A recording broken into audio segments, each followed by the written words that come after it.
And now, stand-up community subscribers and listeners from around the globe, it's time to Stand Up with Pete Dominic, where we ask the important questions that impact you, your family, and your community. Such as, will I become the official owner of this company-issued laptop if I eat my jelly donut over it? And will my kids stop asking me to go to Disneyland if I describe in graphic detail Goofy and Donald's hot inter-animal romance? And now, the podcast host who will warm up comedy audiences while he warms his hands by the campfire, Pete Dominic. I mean, that all depends on what it pays. What's it pay? Yeah, I'm up for it. Depends if it's worth my time, Pete. Thank you, Pete Co., and thank all of you for tuning in to this podcast, this show. Tell your friends, because, boy, the last couple of weeks, the feedback has been so helpful and inspiring and motivating. As I went to hit record here on the opening, I got a great email from Joe Liotta that I wanted to share. He always sends me really thoughtful things, super thoughtful guy. And he says, I've been meaning to chime in. The show with Val was so genuine. Her obvious connection with food as a landing place of comfort, community, and nutrition really resonates with me. Now, removing a vital part of that experience, smell, then taste, what are you left with? Of course, he's referencing to my conversation with my wife from a couple of shows ago about the side effects that she's dealt with and she's now overcome with losing her sense of smell and taste regarding her breakthrough case of COVID. Joe continues, says, add that to the very notion of having your senses altered to interpret food smells into some kind of septic tank is so out there. That alone should drive people to wear a mask, get vaccinated.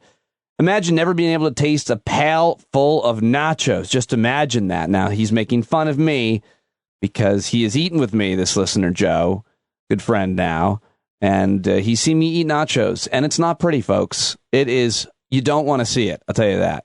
It's like a 3-year-old with a chocolate cake in a high chair. You know, the kid has chocolate all over his face and his hair. That's me with nachos, but I digress. Joe then writes, then you have Maura Quinton to lose some of her snark, of which I'm certainly a fan, and get personal. It made for such an emotional, honest episode. I know we chat, but your efforts are so impactful. It sets the tone for me and my day. I believe I am better for it. At least I feel I am. Joe, that is just so moving. And I think that I don't know how to respond to it, except for I love the responsibility of it. I take it very seriously that this show affects people so much. It's why I continue to do it after I left SiriusXM, because I got so many messages from so many of you saying, keep going, for reasons like Joe just said. And I'm going to continue doing that. A few weeks back, someone gave me a note or a suggestion to have more of these thoughtful conversations that I've been having, and that it's the show and those interviews are at the best. That's when the show is the best. I mean, it's always subjective.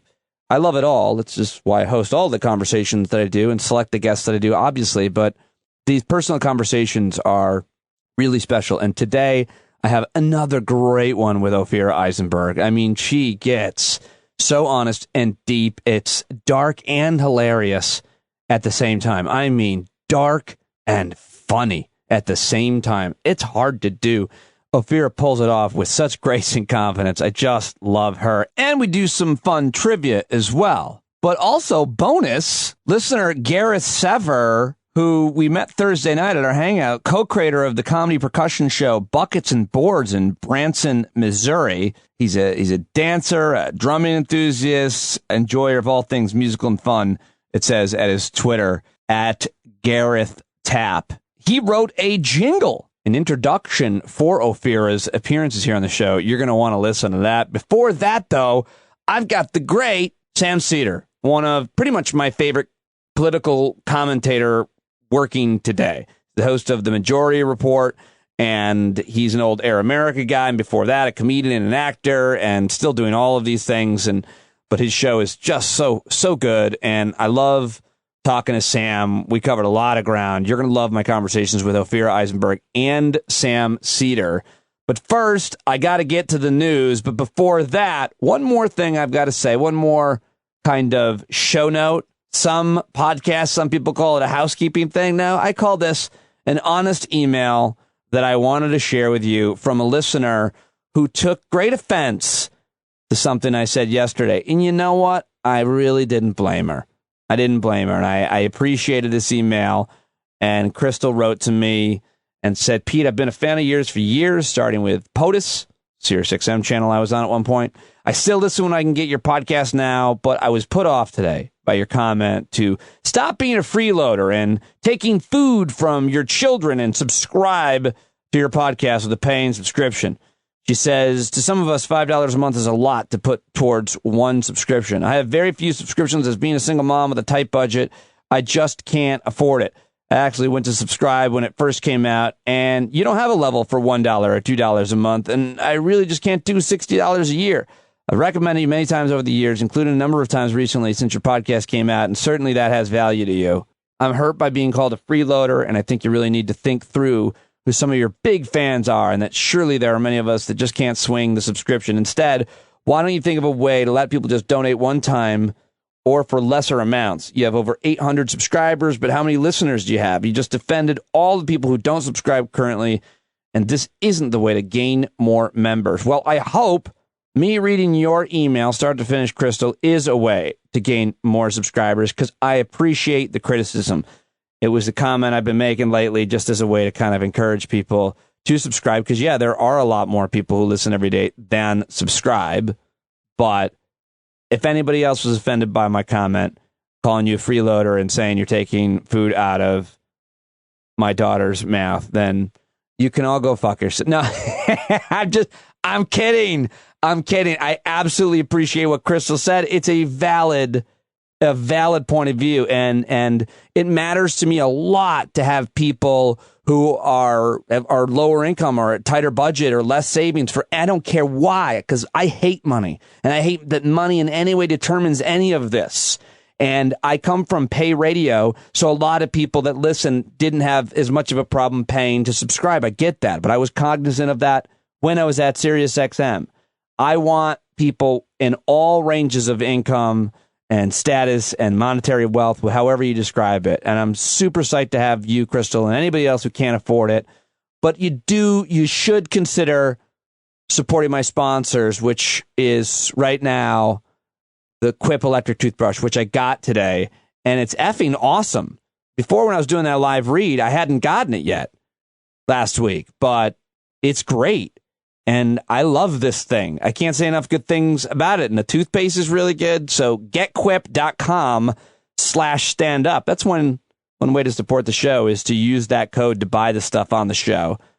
And that's really worth it. But if you can't afford the electric toothbrush, then I understand too. And I do appreciate you listening. I appreciate your feedback, however you can give it. And if someone really wants to join in one of our hangouts or our Discord or something, but they can't afford it, reach out to me, standupwithpete@gmail.com. Maybe we can work something out. Maybe you can agree to my indecent proposal with your spouse. I'm sorry. I'm just trying to be funny. Whatever it is, I'd love to hear from you. standupwithpete@gmail.com. All right. Now that is all said and done. Let's get to the news, shall we? Let's get to the news right now. It's time for The Last 24. All right, let's start with something fun and inspiring. This is Bruce Springsteen sitting down with Stephen Colbert on CBS's The Late Show. So how do you keep your hope up? Where's that come from? Well, you have to be a fighting optimist, I believe, in the sense that, there was an attempt to overturn a free and fair election. It failed. Mm-hmm. But every day we learn there was much more complexity to it and more conspirators. Yeah, it's just coming out. So, but I guess, it's a cliche, but how do you remain optimistic? I got young kids. I have to. I don't have a choice. You know? And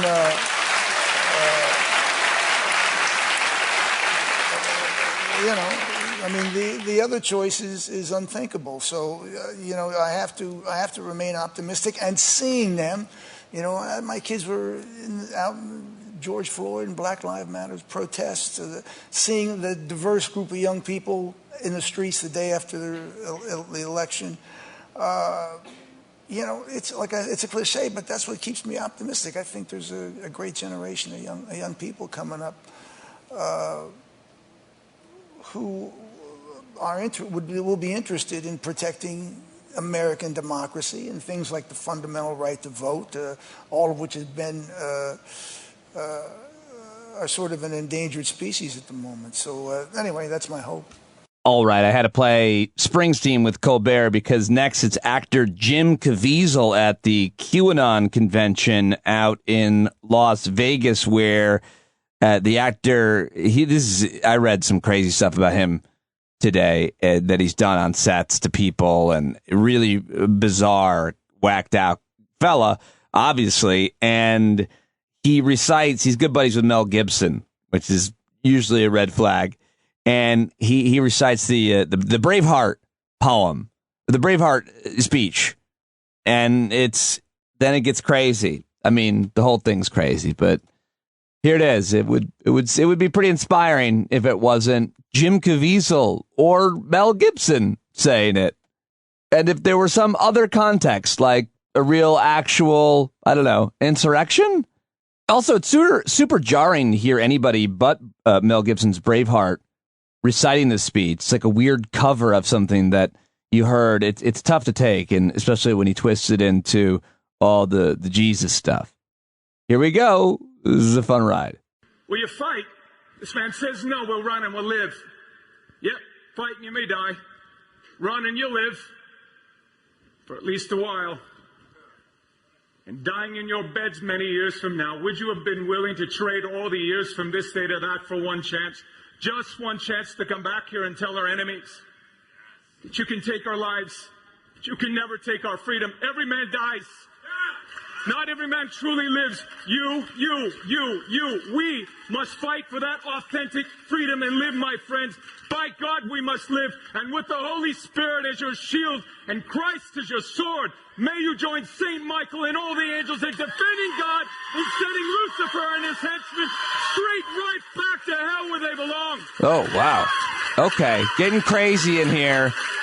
Getting really crazy. Let me fast forward to the clapping here. All right, now he starts doing the QAnon stuff. The storm is referencing this is a Q thing. We are headed into the storm of all storms. Yes. The storm is upon us. Yeah, that's some real Q shit there. That's the code. But not without Jesus, our rudder. Oh, okay. Oh. And in the words of Reagan, evil is powerless if the good are unafraid. God bless you. All right. Well, who are the evil and who are the good, and who gets to decide? Huh? I thought I knew, but maybe I'm confused. We certainly all seem to be. Actually, you know what? I'm not confused. I'm not confused about what it means to be good and what it means to be moral and thoughtful and grateful and kind. I'm not confused about that yet. I mean, sometimes I get confused because I get blinded by my own hatred for something somebody said or something they did. But that's not right. That's not the correct reaction. I want to have compassion and be more compassionate, even for those who I vehemently disagree and find deplorable, frankly. Which is exactly what I'm going to try to practice right now, listening to Republican from Virginia Bob Good yesterday, turning back the clock in the House of Representatives on Tuesday by claiming that most of society's ills can be traced to our alleged failure to adhere to God's morality. Congressman Good, fun name, was speaking on behalf of the family. He was speaking on the Family Violence Prevention and Services Improvement Act being debated in the House. Many Republicans have taken exception to the gender identity provisions in the bill. Here is Congressman Bob Good telling me why I'm such a terrible person. Mr. Speaker, I rise today in strong opposition to H.R. 2119. The other side of the aisle claims that this would help families, but instead it would devastate them. The bill would coerce faith-based providers, as the gentlelady from North Carolina has already said, to violate their deeply held beliefs or stop their work altogether. It would redefine the definition of sex, and it inserts gender identity language into U.S. code. And isn't that the objective of this administration, this majority, to force faith-based providers out of business and to redefine sex and to change the identification of gender. My colleagues on the other side claim they want to protect the family, but instead they've chosen to attack the very bedrock of our country, the moral principles and the traditional family that hold our families and communities together. In fact, nearly everything that plagues our society can be attributed to a failure to follow God's laws for morality and his rules for and definition of marriage and family. Oh, Bob Good. Slow your roll, sir. I have had enough of your judgment of me and my non-religious people. God. You imagine believing the garbage that he just said? A lot of people believe that. That's tough. That's tough. I find that very personally insulting, Bob Good. I'll have you know. The very name of this bill is steeped in irony, the Family Violence Protection Act, as it would truly inflict more violence on unborn babies' lives and force taxpayers to fund the murder of unborn life. There Again, you go. Consistent with the goals and objectives of this administration and this Democrat majority. There it is. This would be a bad bill without its attack on the unborn. Oh. This would be a bad bill without its dangerous sexual orientation, gender identity provisions, or SOGI. This is a bad bill because it spends over $1 billion more in expansive, intrusive government. Violence is already illegal. We Republicans are against it in all forms. This is a matter for local and state law enforcement, and I urge my colleagues to vote against it, and I will be doing. Hey, Bob Good, how do you feel about the violence that was done to Capitol and D.C. police on January 6th, and the violence that was perpetrated throughout the Capitol building itself? How do you feel about that? Was that upsetting to you? I'm guessing it wasn't. You're for that violence. Just a few tourists palling around, killing cops and stuff. You know, that's not too bad. Those people were overtly religious, by the way, that did that. I mean, the whole Q movement is this twisted form ideology of Christianity, as you heard earlier with dumb Jim Caviezel.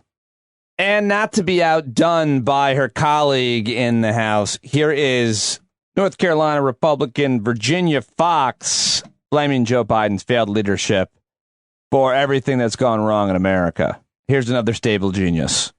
COVID-19 and President Biden's failed economic policies have dealt our nation government-mandated restrictions and economic challenges.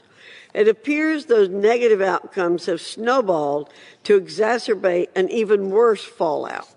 Evidence suggests that in this pandemic environment, stress due to work, school, substance abuse, and financial struggles have added to more violence in the home.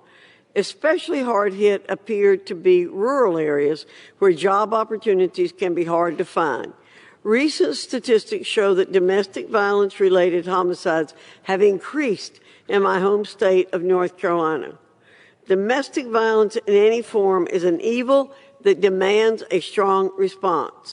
All right. Well, if you're not yet triggered enough, I got one more. This is Madison Cawthorn, Tom Brady lookalike and absolute nut job from North Carolina as well, where he beat our friend Mo Davis, which was just so disappointing because Mo has as much integrity as anybody I've ever known. And yet this is who we got. Madison Cawthorn calling Dr. Fauci a demon. Madam Speaker, today I am calling for the creation of a formal commission to investigate the true origin of COVID-19, the role Fauci played in its creation, the false statements he made to members of Congress under oath, and why the hell Americans are funding the torture of puppies in Africa. Americans deserve the truth, and this demon doctor must never be allowed to escape justice. With that, I yield back. Demon doctor? Good God. All right. Well, how are you doing after hearing those last few clips? That's tough. A lot of tough stuff to take. All right, well, how about this clip? A climate protester was left speechless after a radio talk show host suggested that concrete can be grown on trees.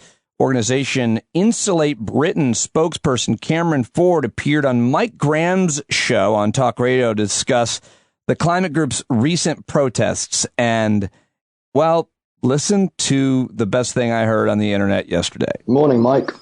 Oh, hello. What are you glued to, Cameron?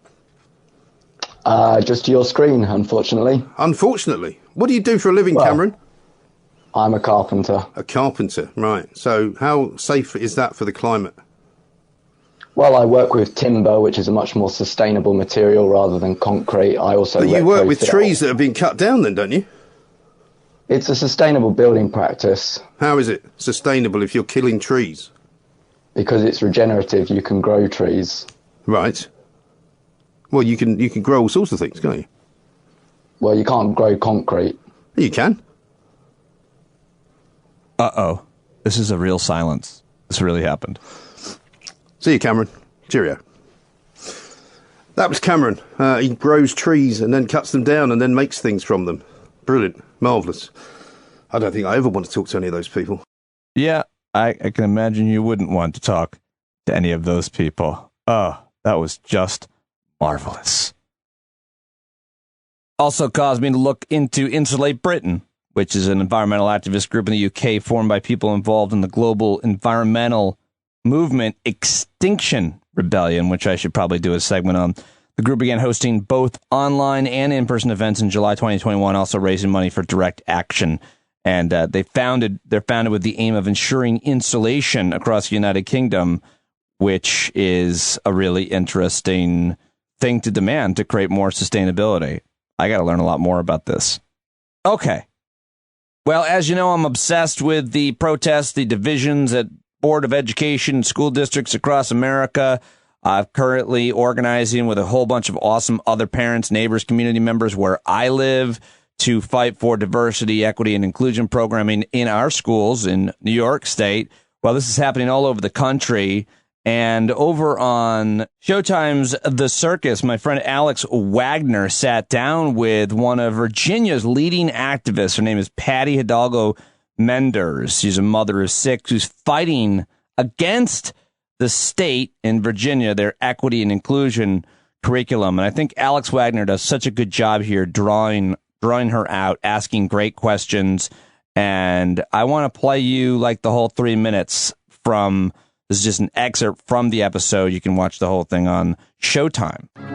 In Loudoun County, this is the wealthiest county in the country. There's not a lot of racism. There are silly people that say stupid things, but if you talk about it less, you're going to notice that division less. I've seen what the training looks like. They call it culturally responsive training. It is definitely racist. They are putting down the child for the color of their skin. Where do you see evidence of that? One particular 6th grade at a middle school here, it was a rap song pushing the slaughter of the Native Americans. The lyrics of the song was putting down Andrew Jackson at the time. Well, I mean, I think a lot of people would credit Andrew Jackson with the genocide of the Native population. Yes, but how do you discuss it without denigrating whiteness? Yeah. Like, at what point do you forgive and stop segregating?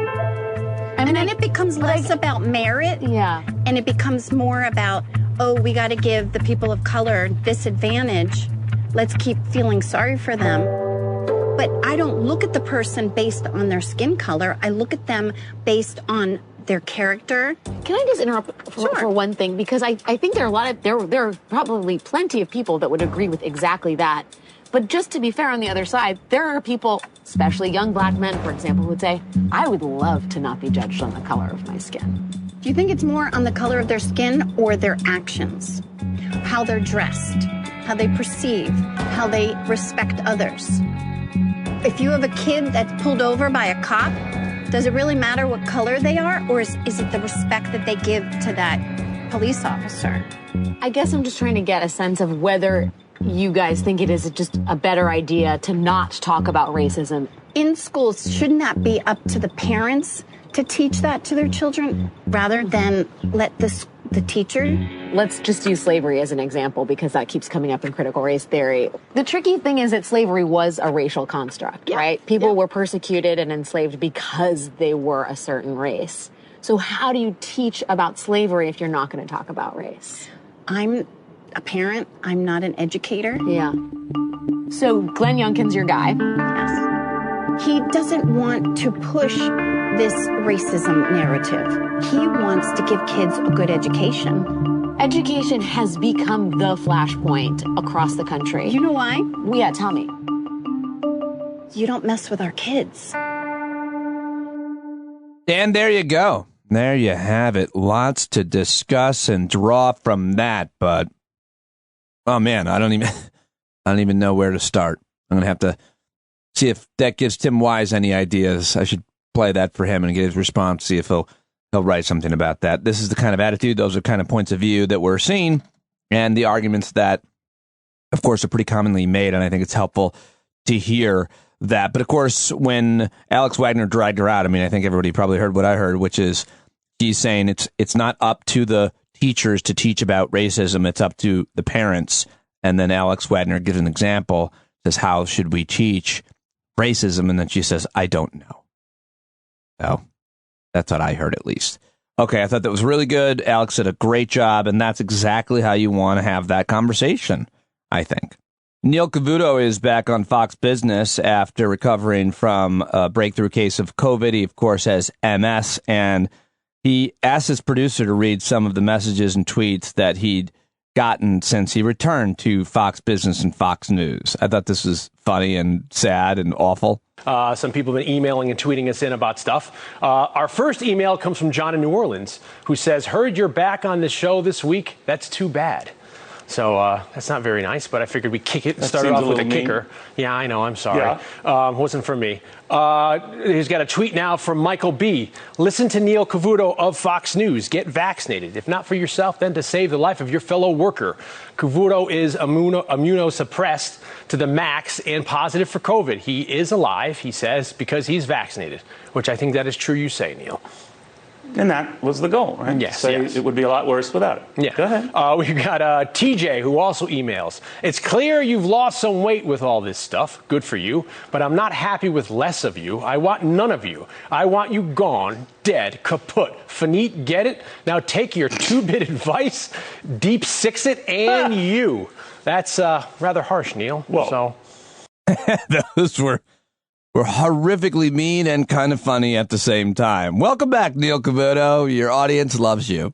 All right, the FDA approved the Pfizer vaccine for kids 5 to 11, and the shots are on the way, I think, next week. And so the question now becomes, should you vaccinate your children? Dr. Aaron Carroll joins me tomorrow to answer that. He wrote a whole article about it, but here is the Surgeon General, Vivek Murthy, with CNN's John Berman. You just brought up a key point here. And most parents know, everyone knows, children, while at risk of getting COVID, are at less risk of severe illness.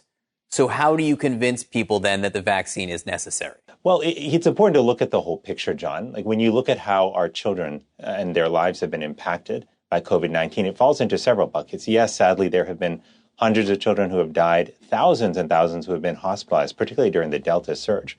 But we've also seen other consequences. We've seen long COVID among children, which are the persistent symptoms of fatigue and shortness of breath and chest pain that kids can experience. We've seen things like myocarditis and other complications that have arisen from COVID infection.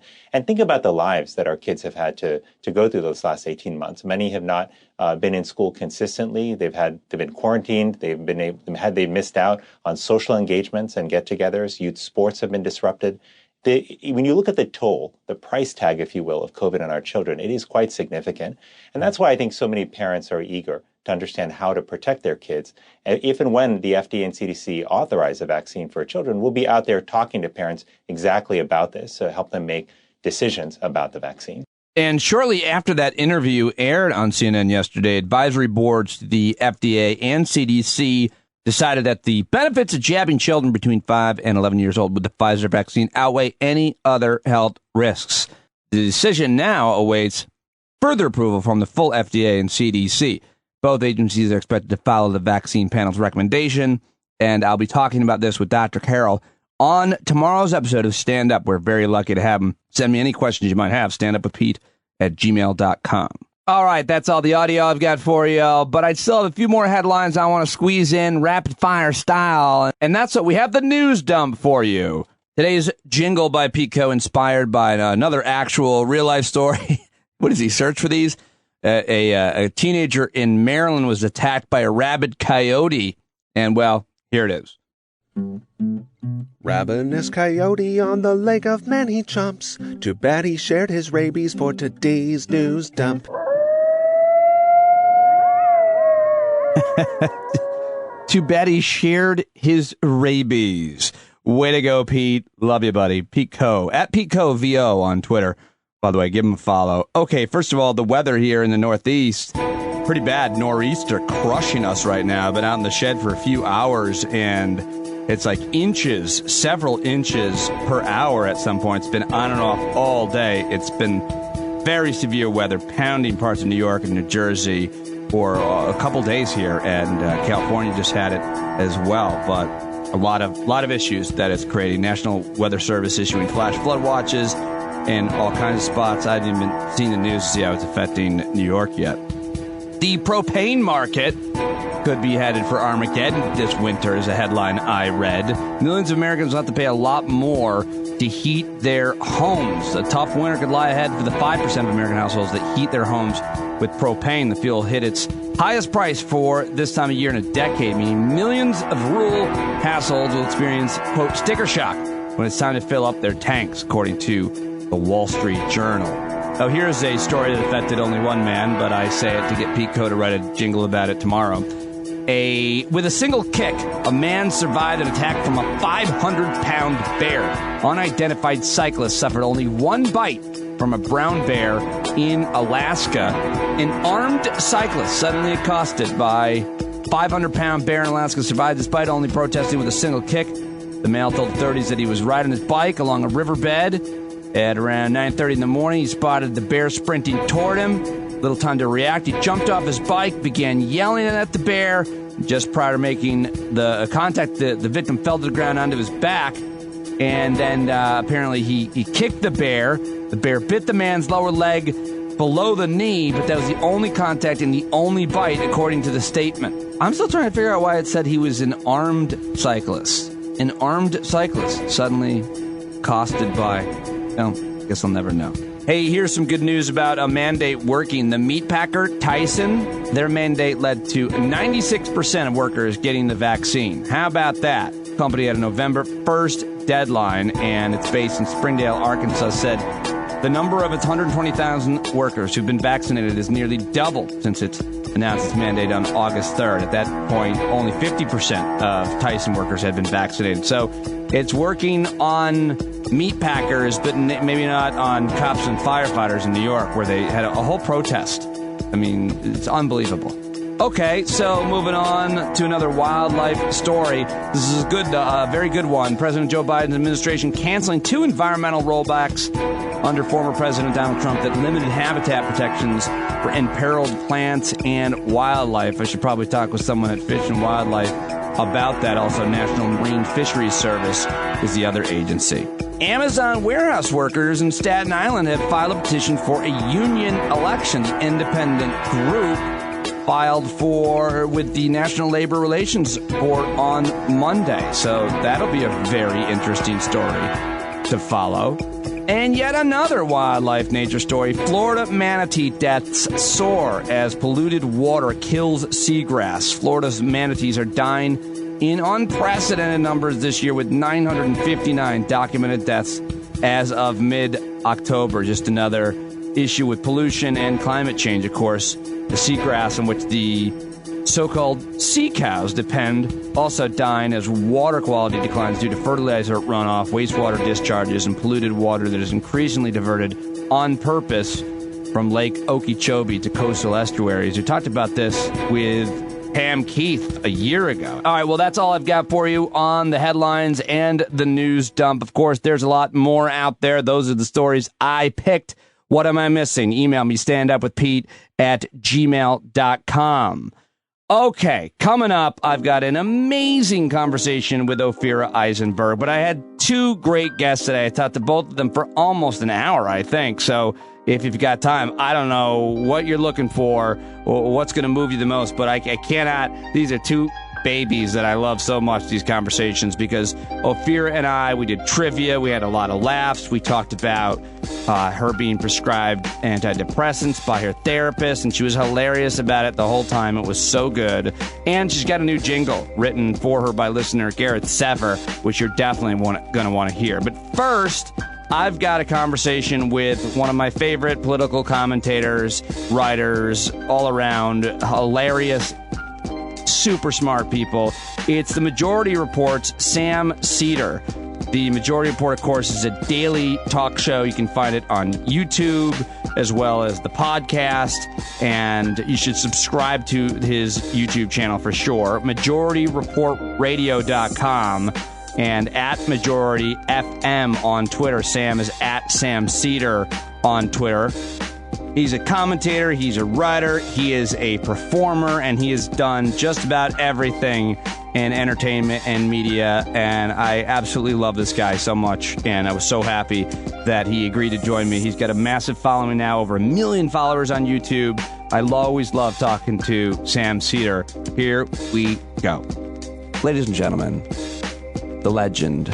He joins me now. Here's how much I like you. You're on a short list of men who I admire so much that I would most be crestfallen to find out they were a piece of shit. That's how much I like you. Well, maybe we should just try and maintain some arm's length so you never find out. What's the worst thing you've ever done? Tell me right now. The worst thing I've ever done? To anybody.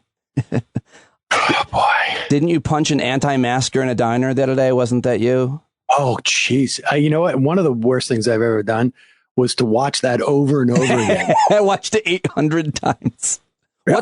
Why are we watching? Why is that? I don't think that's a good thing to do. I don't think that is good character to watch someone get punched, but I enjoy it. I enjoy it a lot. Do you know what I really appreciated about that guy? I mean, because I growing up in Worcester, there was like a culture of, and I was relatively small to like Worcester is just like, I grew up in Worcester, Massachusetts, and there was a lot of like big guys, and there was a lot of like fighting, and that guy who punched that guy gets into a lot of fights. Because, right. There was no hesitation. There was no like squaring off with that dude. He just like sort of just got up from his table, walked beeline, bam, went over, looked over. And the amazing thing about that guy. And look, I don't advocate violence, although that guy was being a dick. Self-defense. He shoved that old guy too, which was a problem because that's like, I'm the old guy in that scenario now. But the guy who punched him and decked that guy, the anti-masker, when he's walking back to the table, this is the part that it was like, he's walking back and he's not in any way like looking where that guy, he was not, he knew that he had he understood who that dude was. As soon as he was like over him going, you want another piece of me? No? Okay. And he turns around to his back to him and there was no concern. And that I found sort of impressive. So that's one of the worst things I've done is watch that 400 times. My analysis of that is, and what sounds like you're saying, I don't know if you're saying you got in a lot of fights. I was the smallest kid in my high school, even when I was a senior, and I made friends with the big kids and I defended myself with my mouth. That's how I became a comedian, because somebody like put me down, I would put them down so much harder they wouldn't say it again, kind of thing. I suspect you had that. Yeah, maybe you could some of that dynamic. Yes, maybe you could fight too, but there's a certain level of experience that you have to have that much confidence that dude had. You know, he's been in some he knew he landed that, and he also, as it sounds like you're saying, he knew the character of the guy. He was all talk. He pushes an old man, and then someone comes up to him who's his match, and boom, that's it. Yep. So that was pretty bad. And then the first thing that comes to mind, you know, I did a show with Maron years ago. Yeah. Called Break Room Live. And Marc and I, old friends. During that time, Marc and I were a little bit at odds with each other. And it was sort of unspoken. He was being very difficult, and I was annoyed that he was being that difficult. And one of the cruelest things I ever did was, and you know Marc, he is incredibly at that time in particular, this is like 10, 12 years ago. Yeah, it's different. Before he's had his success, and, and he's still sort of neurotic and whatnot, but he was really angry. And he was angry. He was very jealous of other people. And one of the people he was always jealous of, or just sort of like in competition, was with Pat Oswalt. And I came in the office one day, and Maron and I would sit. My desk is here, his desk is there, and we're facing each other, right? Like probably I'm about as far from where the camera was. And so I come sit down, I flip open my laptop, and Brendan McDonald, who was our producer, is sitting over to the right. And I just sit back and I go, "Oh, Jesus. Have you seen the ad for The Fan?" That was a movie that Patton was in. I'm like, Patton is going to be fucking huge. It's going to be huge. And I have to say, that movie looks good. It looks good. Patton's going to be huge. And Brendan knows exactly what I'm doing. Yeah. And so I don't say anything else. And I'm just typing away. And like literally a full 4 or 5 minutes later, Maron just goes, fuck this shit. Where's our publicity? Why is nobody watching our show? Like he was just like the fad thing. And just like I did it purposely to torture Marc. And that stands out as an adult, one of the worst things I've done, I think. I did it so deliberately and methodically that I felt bad about it. That is a mean thing to do. Brendan produced me for the first year I did radio. Is he not one of the smartest, funniest people you've ever met? Brendan McDonald? Brendan is one of the smartest people I've ever met. Yeah. Without a doubt. And we both interviewed so many people. That's what I was doing when I started my show. I was like, I need to find a Brendan. And I ultimately hired a guy named Brendan who was actually really good. That's right. But Brendan McDonald's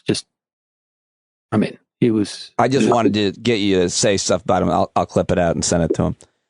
Yeah, no, he's very smart. And so, how does your team describe you now? Are you easy to work with? I want to work with you. Like when I watch your show, I want to work with you and Emma. And I bet you like a lot of I think your show's changed a lot, especially with her. The dynamic with her, obviously Michael Brooks, like there's no replacing a guy like that at all. You didn't try and you can't, but like Emma's a completely different entity. And what you guys are doing now just seems so, I don't know. It's a lot of times it's my safe space. I love what you're doing now, but do they like you? You get along with everybody? Yeah, I think people like, I think people like working here. There's, every now and then I would say, and Bradley's in the office right now, so I'll get a sense of but every now and then I'll throw a little fit. Yeah. But I won't throw it at anybody else. I will just like be in my own cone of fitness. Right. Is that right, Bradley?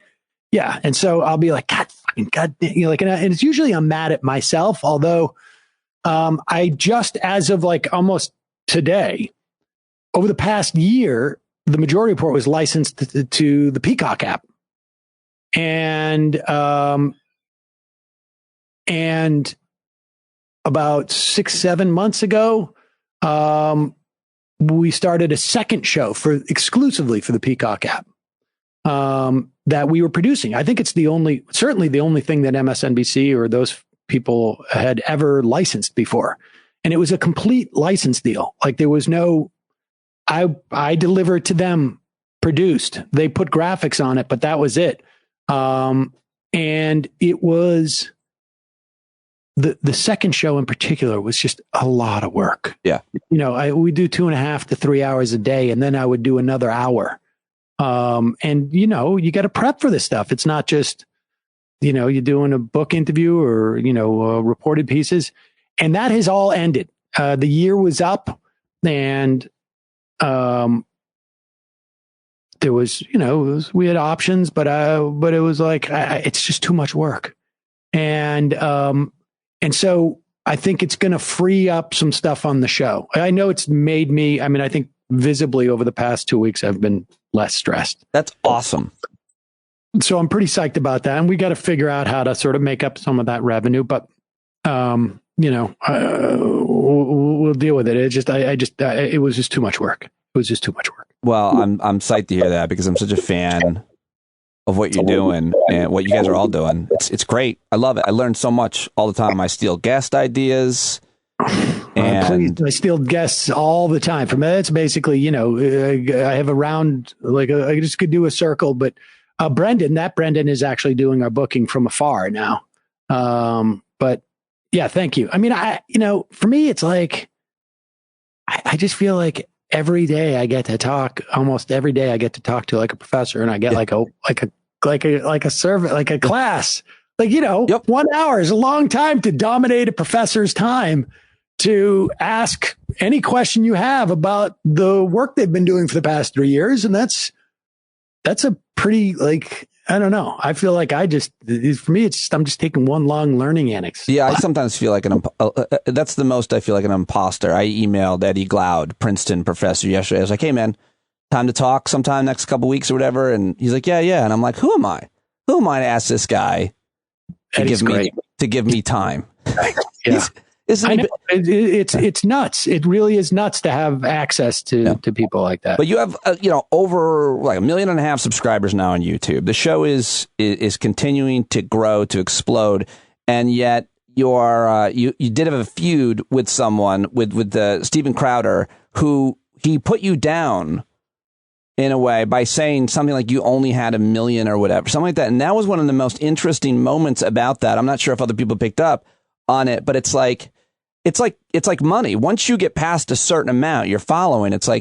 You're in a certain very top percent. It was a weird put down, but nonetheless, I enjoyed what you did to him. Was the best thing in media this year. I just want to say nothing. It was all Ethan Klein of H3H3. Yeah.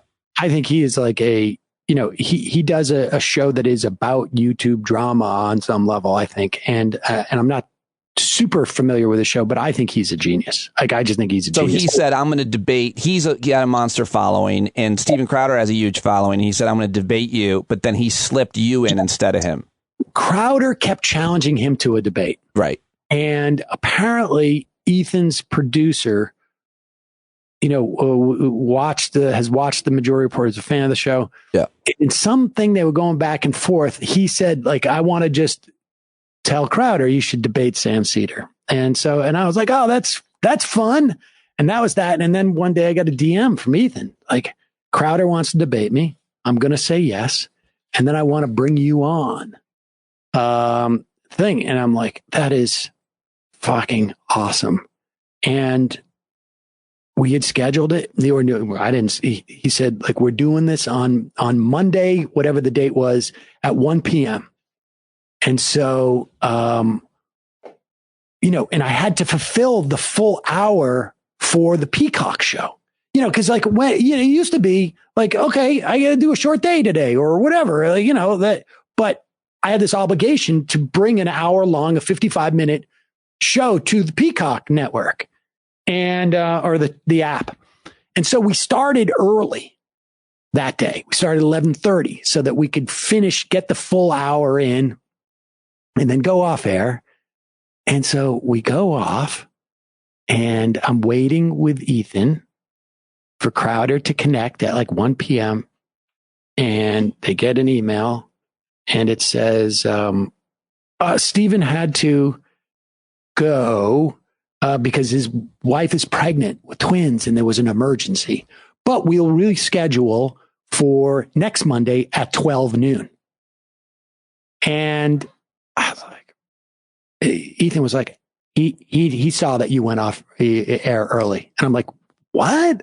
No, right. That's not possible. He's not that afraid of debating me. That's absurd. He's like, I'm telling you, I can tell.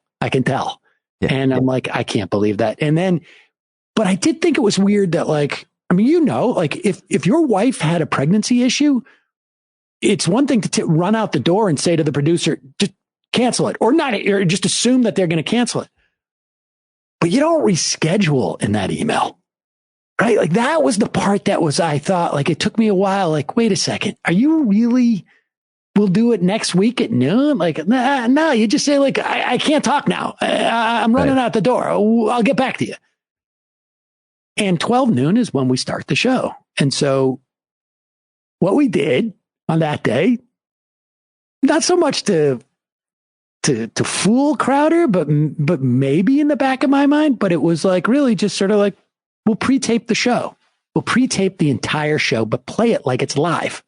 And so we had one computer over there playing the live feed, and then Crowder came on after he saw that I was live.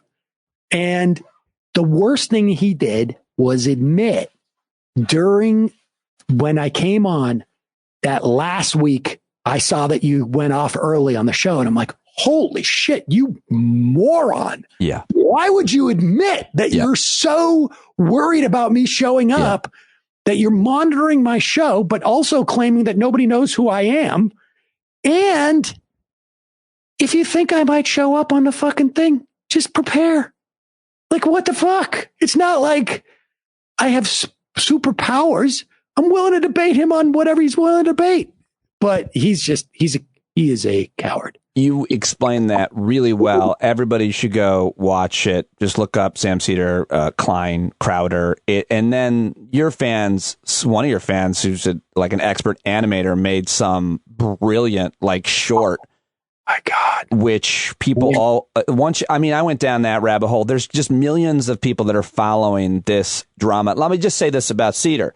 I like when you spend time on your show or anywhere criticizing other commentators. I think it's worthless and wasteful for a lot of people to do that. It's just, they're just filling time creating content. I actually really like when you and Emma and your team does it, because I think it's super important to understand what you think your analysis of Crowder or Jimmy Dore or Dave Rubin, all these guys are doing. And more importantly, you always say, I am willing to debate any of them. You're basically willing to debate anybody, anytime, and you're probably one of the best debaters out there. People should look up Sam and Charlie Kirk. It's unbelievable. And so I love that you do that. Why do you do that? I mean, part of it is, and we were talking about this actually today in the office, it's like, Meghan McCain, you guys did that thing on Meghan McCain, and you had a debate with Nomi and Emma and yourself about whether or not you should have been doing it. And I thought Nomi made good points, but I liked what you were doing. Sorry to interrupt you, but what were you doing? But when I was on, I mean, we both made the transition from radio, and when you're on radio, and it's a slightly different dynamic from terrestrial and satellite, but it's more similar than it is to do what we do now. Yeah. You have a much bigger audience. You have a much bigger potential for an audience. They may not have as deep of a relationship with you, but you have a much bigger audience. And so there's things that you can do in that context that we can't do. Like, we used to be able to raise, like, I mean, I don't know. I think like you could just amass more. You could help, like we could have writers on and like get their book to like number 3 on Amazon or something, just in that 3-hour period or something like that. Can't do that in the context of a podcast. But what I happen to work within the YouTube universe, and I just think that like this needs to be done in the same way that like we're fighting for young people basically who fall down certain trails and this and that. And I think that like in this context, with the limited amount of stuff that we can sort of impact, I think I'm just situated well to do it. I think like the mixture of comedy and my not being terribly concerned about, how people perceive me, sets me up for this situation well. And so when we go after someone like, and it's a different, we do it for different reasons with the different people. Yeah. Yeah. They have different audiences, and we're trying to basically Just in some instances, we're trying to get people not to be stupid and do stupid things who may be on the left, and be stupid about their politics. Yeah. And for, kids who are like, following Crowder, let's say, it's like, just show them that this guy's not, there's a reason why Crowder wears a gun. There's a reason why Crowder, puts pictures of himself lifting weights and smoking a cigar and having scotch, is because he's appealing to 15-year-old boys who have you remember when you were 15, like you're looking at magazines with cool cars and you're like, the idea of like smoking a cigar, it's like you're a man and it like means you're going to hang out with girls and and we're trying to show to those like 15-year-olds, like, no, he's a douchebag. Like he's not, that is not cool. You can do better than this. And, with Rubin, it's less, it changed when he stopped pretending he was on the left. He became just more like, there was no urgency. And to the extent we do Dave Rubin clips, like we had one today, it's just like, we did laughing. We didn't do it, but just laughing at how stupid he is. But it's not the same, it's not the same project it was when he was pretending he was a left. Like at one point I said, this dude's coming out with a book. This is like 5 or 6 years ago. He's coming out with a book. And I want to make sure that every person who reviews that book, when they search for Dave Rubin, they see me tearing apart his bullshit so that those reviewers know, have a better sense of that there's skepticism about this guy. And he's not the last liberal shit that he was pulling. That was my explicit articulated agenda. How do you know if you're succeeding at maybe getting some of those people to listen to you or watch you or convert them or get those reviewers to know? How do you know that you're having, a positive? Does it matter even? I mean, occasionally you get an email or you get somebody IMs your calls and this and that, but and it's you don't know. I mean, I can see how I'm inside their heads. Like I can see that I'm inside of Crowder's head. Yeah. I can see that I was inside of Rubin's head. And really, I basically just wanted, once he signed with Beck, I was like, mission accomplished. The dude is now just a conservative. He's always been a conservative, but his branding has changed. Yeah. And so, we don't share an audience anymore. And he moves into a different slot. And so I don't know, but do you ever feel like there's you can be sure that you're making it at the very best? One of my favorite bloggers continues to be Atrios. I know you've read him probably through the years at Eschaton. Do you know him? No. What? Oh, Duncan Black. He was one of the OG bloggers, and he doesn't write a lot, but he is so smart and so sort of balanced in a world of he's been doing this for 15 years. And I don't mean balanced in terms of both sides. I just mean mentally stable. And he always would talk about at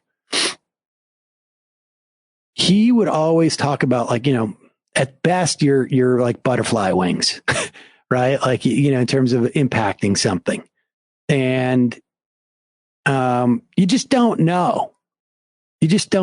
So you just do it and assume that you're going to have some, immeasurably small, hopeful, impact. I think when I listen and watch you guys is I respect your analysis on current events as well as, I always love the guests, but things are happening so fast and it seems like you're somehow able to slow them down and think them through. And I like that, which is why I want to ask you about a few. Can I ask you about a few? Please, of course. Tucker Carlson and others touting replacement theory. Says here you're a Jew. It is. I am. Yep. But I wonder if that replace you. Yeah, it says that he wants to replace you, and I mean, are you How do you feel about that we're here, that he's saying that at 8 p.m. to a massive audience, much less anything about COVID and you know, all the things. It's more urgently deadly, I suppose. But like, it's a weird place to be. It feels like a weird place to be. I mean, he in particular, I think, is just incredibly craven. I think that he is looking for an audience, and he is filling a gap. He's really the second iteration of Bill O'Reilly in many respects at this point. You remember Bill O'Reilly would get on and go like, I was really surprised. I went up to Sylvia's up in Harlem, and there was no mofo this and mofo that. And, that was his, and that was his iteration of that. Yeah. Look, Tucker, I think it's highly unlikely that he just had one white supremacist working on his show. I think that would be surprising that there was only one white supremacist working there.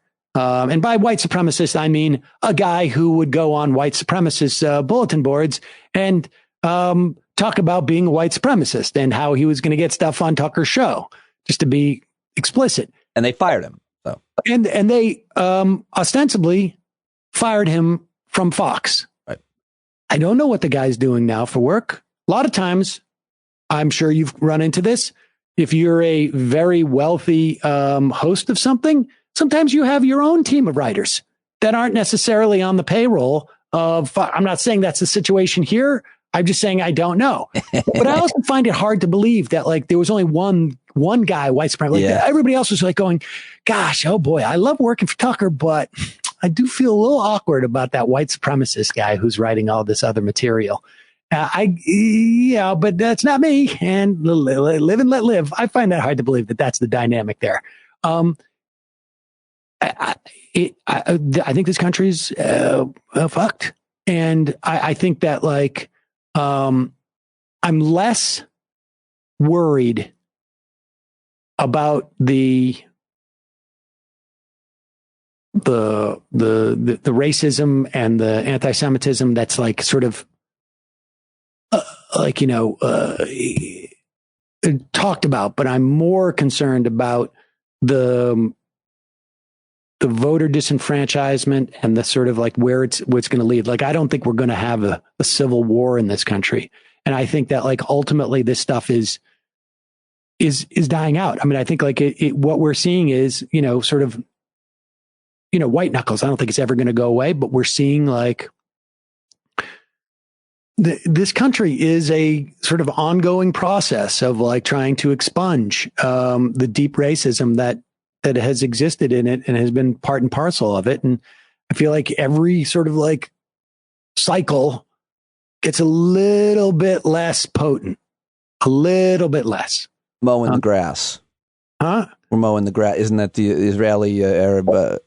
Yeah. Like it's almost a similar thing here. I don't know. Maybe it's not fair, but like it gets better, but you got to keep it. Yes. And I think I like to think that it gets, more diminished. Like it used to be that this stuff you didn't even have to articulate this stuff on TV because the practice of society was such that it was like a foregone conclusion. Right. The fact that he has to advocate for this white supremacy doesn't mean that white supremacy doesn't exist in our structures in our society. But there's a reason why they, what you see the resurgence of like white supremacy in the 1920s and in the early 1900s. And it's because they're rebounding from Reconstruction and they're reasserting white power over, black people who had the vote and started to build like political power in, you had black lawmakers in South Carolina and North Carolina, other states, and literally, they were massacred or violently taken out. I mean, we had rolling coup after rolling coup during the Reconstruction, and then once they had taken care of those specific political things, there was a reassertion of like the cultural white supremacy. So by the time you get into like the teens in this country, 1900 teens, how would I say that? 1920, leading up to 1920, those years, you have 6 million card-carrying KKK members, of a country of 100 million people. That's a lot. And, I think we're going through a similar cycle, but it'll be diminished a little bit more. And then who knows, 20, 30 years later, it'll come back even. It's not like it ever goes away, but there has been, between Barack Obama and Donald Trump, there was a real reassertion of white supremacy. What about all those historians? I think Jason Stanley wrote a lot about what you were just talking about. But what about all those historians who are currently saying, or even people who lived in places like Rwanda or Serbia, are saying it's Houthis and it's Sunnis and Shias and I saw this in my country. We saw this happen. All the things that are happening in America, we saw this happen in these other countries. Do not buy those parallels. Are they not fair to make? Well, the parallels that are not fair to make are that we have the same sort of social structure in which these events are taking place. And we don't. We have a different. We have a different. So, take me for example. Like my next door neighbor, legitimately. I feel like I might have talked to you about this before. Like, legitimately hates me and has a Trump sign and called the town on me. I've never even talked to the woman. Like, I think she's seen me on Twitter or on TV or something. Like, I've never. Like, I talked to her like once, and her son hates me. But so, like, what is that? How does that playing out across this country based on? I think this polarization is not going to go away. I don't think it's going to lead to mass massacres of people. Right. I don't think that's the case. But I think we have serious polarization. And But specifically, Sam, do you think my neighbor is going to kill me specifically? I mean, I would take care of the dog. I would be careful of the dog. But I do think what is going to play out here is going to be, and I really don't have a sense of how this is going to go down or go forward, but I think it's very possible within the next 2 to 6 years, we're really going to be living in a country where the majority of people, sheer numbers of people, are going to be really effectively ruled by a minority of the people who are very radically right wing. And so I think we're going to be like, what's this country going to look like where abortion is outlawed in 25 states? What's this country going to look like when you have, we already have this dynamic, right? 40 million more people voted for the Democrats in the Senate than Republicans. 40 million. Yep. And yet, we are one person away from the Republicans controlling the Senate. We're going to have that dynamic in the House, I'm pretty sure, after this year. There's a number of state houses around the country, like Wisconsin. You know this. Yeah. Democrats win 53% of the vote and have 35% of the representation in the state house. That's nuts. That to me seems unsustainable when it starts broadening out, or it just becomes super ugly. Young people have a very different perspective on this stuff than people in our generation and older. And where do you learn their perspective? Well, everybody in my office is under the age of 31, I think. So that's important, and they're super smart. But also, you see it online. I spend a lot of time online, and oddly, my audience is, I think, something like 70% of my audience is under the age of 45. Wow, wow. Yeah, it's nuts. I don't understand it. I honestly don't understand it. I do. Because I'm old. No, I do. I get it. I'm old. Well, all right. So let me ask you about I got 6 minutes left for you. Does that work? Sure. I want to ask you just on that. No, in my community, I'm heavily involved in our school board fight. We're having the whole thing here in Rockland County in Clarkstown. And I I went on the mic last week after a woman went up and complained about Joe Biden getting rid of Columbus, and she's Italian. So I went up after her. You can't take the comic out of the local. I understand. Community. I tried, couldn't do it. And it didn't help anybody. Didn't help me. But I said Columbus. She complains that Columbus discovered America and now we're canceling him. Columbus didn't discover America.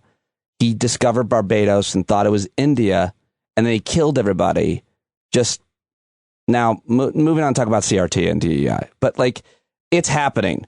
And you did a great segment, I think yesterday or the day before on your show about this. It's all over the country. How do you see that playing out? What are your concerns about that? And what should we do? We've organized locally to create like a parents that are trying to advocate for, diversity, equity, and inclusion, which when my mom was a teacher in the 80s and 90s, granted it was a city school in Syracuse, but it wasn't like, that wasn't controversial. It was like mainstreaming kids with learning disabilities and stuff. But anyway, where do you see that all going?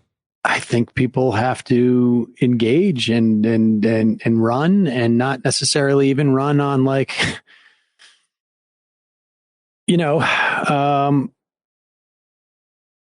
I would just run to take the next step for these people is to run their own candidates and to get control of these school boards. And that's going to suck. That's going to suck in a way that like we can't even sort of like contemplate, because the CRT is just simply another way of saying like, we need more God. We need more, we need less of the mathy, sciencey stuff and more about like teaching people that Columbus actually did discover America, and the Indians were very happy to see him, and they brought him corn and maize and, and George Washington. It's just, it's like Texas. Like the whole country is becoming like Texas. This is the thing. Like, this, right? Like back in the day, we would talk about this Texas lawmaker who's introducing this crazy ass legislation and blah, blah, blah. And then I get some people going like, why are you focusing on that one outlier in Texas? Oh, it's 10 years later and that person is the senator of Texas. Like there was a time where like Toomey in Pennsylvania was considered the complete freakazoid end of the Republican Party. And now this guy's like firmly in the center of the Republican Party. Right. Statesman. These people are lunatics, and they're going to take control of our government and, local school boards. I all I can tell is like people to get involved and like know who you're voting for too. I think people just need to. So few people vote in these elections that when you have a very vocal, motivated minority of those people who are like, the vaccines are putting 3G in our bodies, like they're going to go out and vote because they don't want that 3G in their bodies, or they don't want their arms to be magnetized. And how do you get that level of commitment from people who are just like, oh yeah, no, I just want the schools to be normal. Yeah.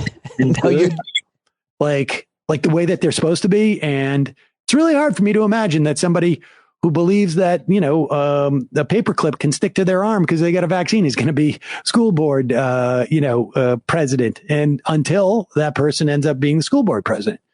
And so people have to engage, but I don't know. I don't know how much they are. Yeah, I think that's a great point. Last thing I want to ask you, I love your analysis on politics. You, I think, have a pretty good record at predicting kind of what's happening and the motives. Can you just give me your thoughts as long as you have left on Manchin and Sinema and what they're doing? Because they're doing different things, but just the one thing I hear a lot from so many smart people that I interview, and I'm getting frustrated with it, is that Democrats have to work harder and Joe Biden has to work harder, and Democrats have to do more. And it's like, I don't know what they can do. They go back and they talk about Lyndon Johnson, what he did to twist arms and this and that. And I feel like that historical is asymmetrical, the comparison. And so what do you think Democrats could or should be doing to change Joe Manchin? I think there's not a lot that can be done right now, to be honest with you. I think that the huge mistake was made was made in the weeks after the COVID relief bill passed. And I was saying so at the time. You turn around, you do it then. As soon as Joe Biden opened it up to Republican lawmakers, remember they came in and it failed, but it ate up 2 or 3 weeks. And that's when Portman and Sinema came. It's like, this is the analogy I used on the show today. You don't have as strong a team as them. Okay, you don't. The Democrats don't have as strong a team because there's not the same cohesion. Your one chance is hurry up offense so that the other team has not gotten into position. Like if you get one player on the sideline or they're running around like, wait, am I supposed to be covering the wide receiver or am I getting the guy coming? Whatever it is. I don't know football well enough to do this, but people get the idea. They time benefited. Like, remember what the Republicans were talking about when the COVID relief bill passed? $1.5 trillion, right? The biggest spending bill that you and I had ever seen. The child tax credit, $300, the extension on the unemployment benefits. I mean, on and on. Checks for $1,400 on top of the $600, whatever it was. It should have been $2,000, but the checks were $1,400, but the amount of money that they actually put out was larger than the earlier COVID relief because they were including more people into it, dependent children of adults, et cetera, et cetera. There was more people put into it. Do you remember what the Republicans were talking about? Fucking Dr. Seuss. Dr. Seuss. They were talking about Dr. Seuss. Yeah. And it's like the Republicans hadn't gotten their shit together at that point. And we've seen leaks of what Manchin's been doing since then. Getting, note labels billionaires to give good jobs to people, like spreading the money around. No, you do not give them time to align. They kept saying we learned the lesson from the Obama administration. They didn't. They didn't learn the lesson. They thought they did, and they thought they were being clever. But the lesson from the Obama administration is you do it. You line up and you do it. You throw the ball, you run the ball, whatever it is, whatever metaphor you want. You do it you strike while the iron's hot. Yeah. And instead they delayed and they thought they were being crafty and they thought they were massaging this. No, do it before Joe Manchin signs a contract with Chuck Schumer for $1.5 trillion. Do it. Rush it through. Do three big programs. Just get it done. And they blew it. The only thing that they could do now, and obviously it's not happening, but if I was Joe Biden, I would be on the phone to my Department of Justice and I'd be like, we need to do a fucking investigation into what happened at the University of West Virginia and with Joe Manchin's daughter and about the EpiPens and all that stuff. Start that investigation. Let's do this. Joe Biden can't call the Department of Justice and at all. He can't even call. He can't even pick up the phone and call it. Right. Well, I don't know, claim. I don't know. Somebody does. Get an investigation for me to quash. That's what I would do if I was Joe Biden. I want an investigation. I want to quash it. And that's it. With Sinema, I don't know what you do. I mean, she doesn't seem to have any incentives. She doesn't seem to have like a rational incentive structure. I don't know what you do, but I don't know that she wants to be out there alone. So, but I think it's too late. I think I think Schumer and Biden in particular. I mean, I'm not a huge fan of Pelosi, but the bill passed there. They got the bill. Yep. And there's certainly things that she was blocking. There's certainly things I'm sure she was happy were blocked. But I don't buy into the idea that, Democrats are controlled opposition. Like Joe Biden doesn't want to lose this fight. Right. Joe Biden doesn't want a $1.5 trillion bill after he said it should be a $3.5 trillion. If he had come out and said $1.5 trillion, we would all been like, wish it was Bernie, but okay, $1.5 trillion. But now he's going to look like a loser. And no president wants that. And I think it's just sheer effing incompetence by Chuck Schumer and by Joe Biden. Schumer is a concierge. He doesn't, that's all his job is. He perceives himself as a concierge, period. End of story. Really? Yep. That's how he perceives himself. Huh. I think so. Yep. Sam Seder, I appreciate you talking to me a lot. I love talking to you, and I'm a big fan of the show and what you guys are doing. I think it's your best work ever, and we need it. We really do. I mean, people really need to have, places to go to try to understand what's going on, and you're certainly one of the best. Thank you. Well, thank you, Pete. I appreciate it. We're going to have you on Friday one of these days. I keep saying that. That's when we have like. Well, it would be like one of those. If you have me on, it'll be like one of those, like a super fan on Howard. I just keep talking about like inside shit that I watch happen on the show and why it seems like the smartest person on the show. We don't get to see that person's face sometimes. I want to see that guy. Who's that guy that's always your producer? Matt. Yeah, he's super. When you're not there, he talks a lot with Emma, and he makes great. Like he's great at explaining shit very quickly. I like Matt. He's really smart. Really smart. Yep. All right, bud. Thank you very much. Appreciate it. All right, Talk to you soon. All right, bye-bye. Holy shit, it was Sam Seder. Did you like it? How did you like that conversation? I really hope you liked that because I loved it. I enjoyed it. It's fun. He's so funny and smart. Did I sound nervous? I was a little nervous. I think I was trying to, was I trying too hard to impress Sam? I like the way we started. I like covering it all. And I really like Sam, if you couldn't tell. Definitely let him know that you heard him here. That'd be a big deal. Because I bet you he'll see those tweets at Sam Seder. Go to it, folks. Get at it.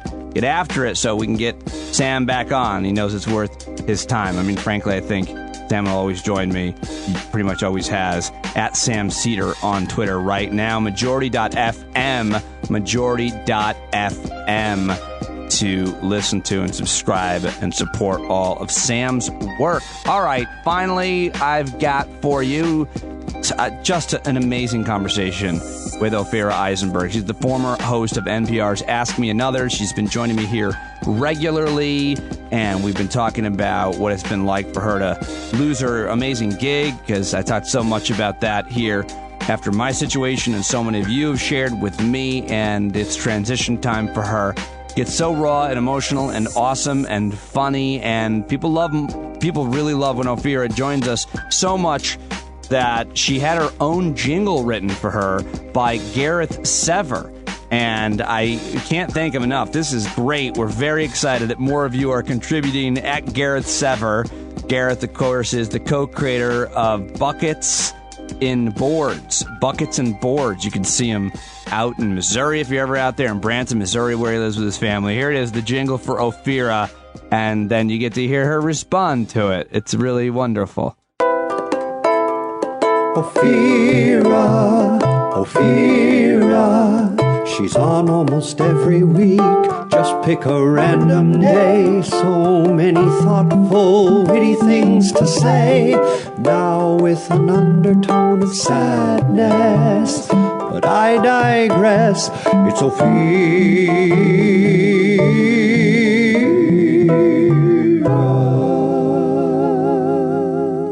I mean, I have never heard a more joyous rendition of my name that involves a rhyme I love, sadness, and digress. Right? It's one of those rhymes that I don't think you're allowed to do that in real life, but you can do it in songwriting. I know nothing of songwriting. I just know how much. What is real life? I don't know what rhyming, and you can't rhyme that in real life. You know those circumstances where people are like, rhyme.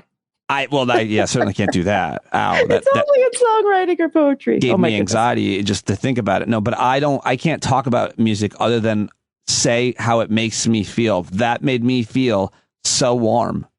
I can't even tell you how much that means to me. I want to use that every time I walk into a room, for every outgoing phone call, incoming call. Yes. When someone gets an email from me, I want that to just happen on their device.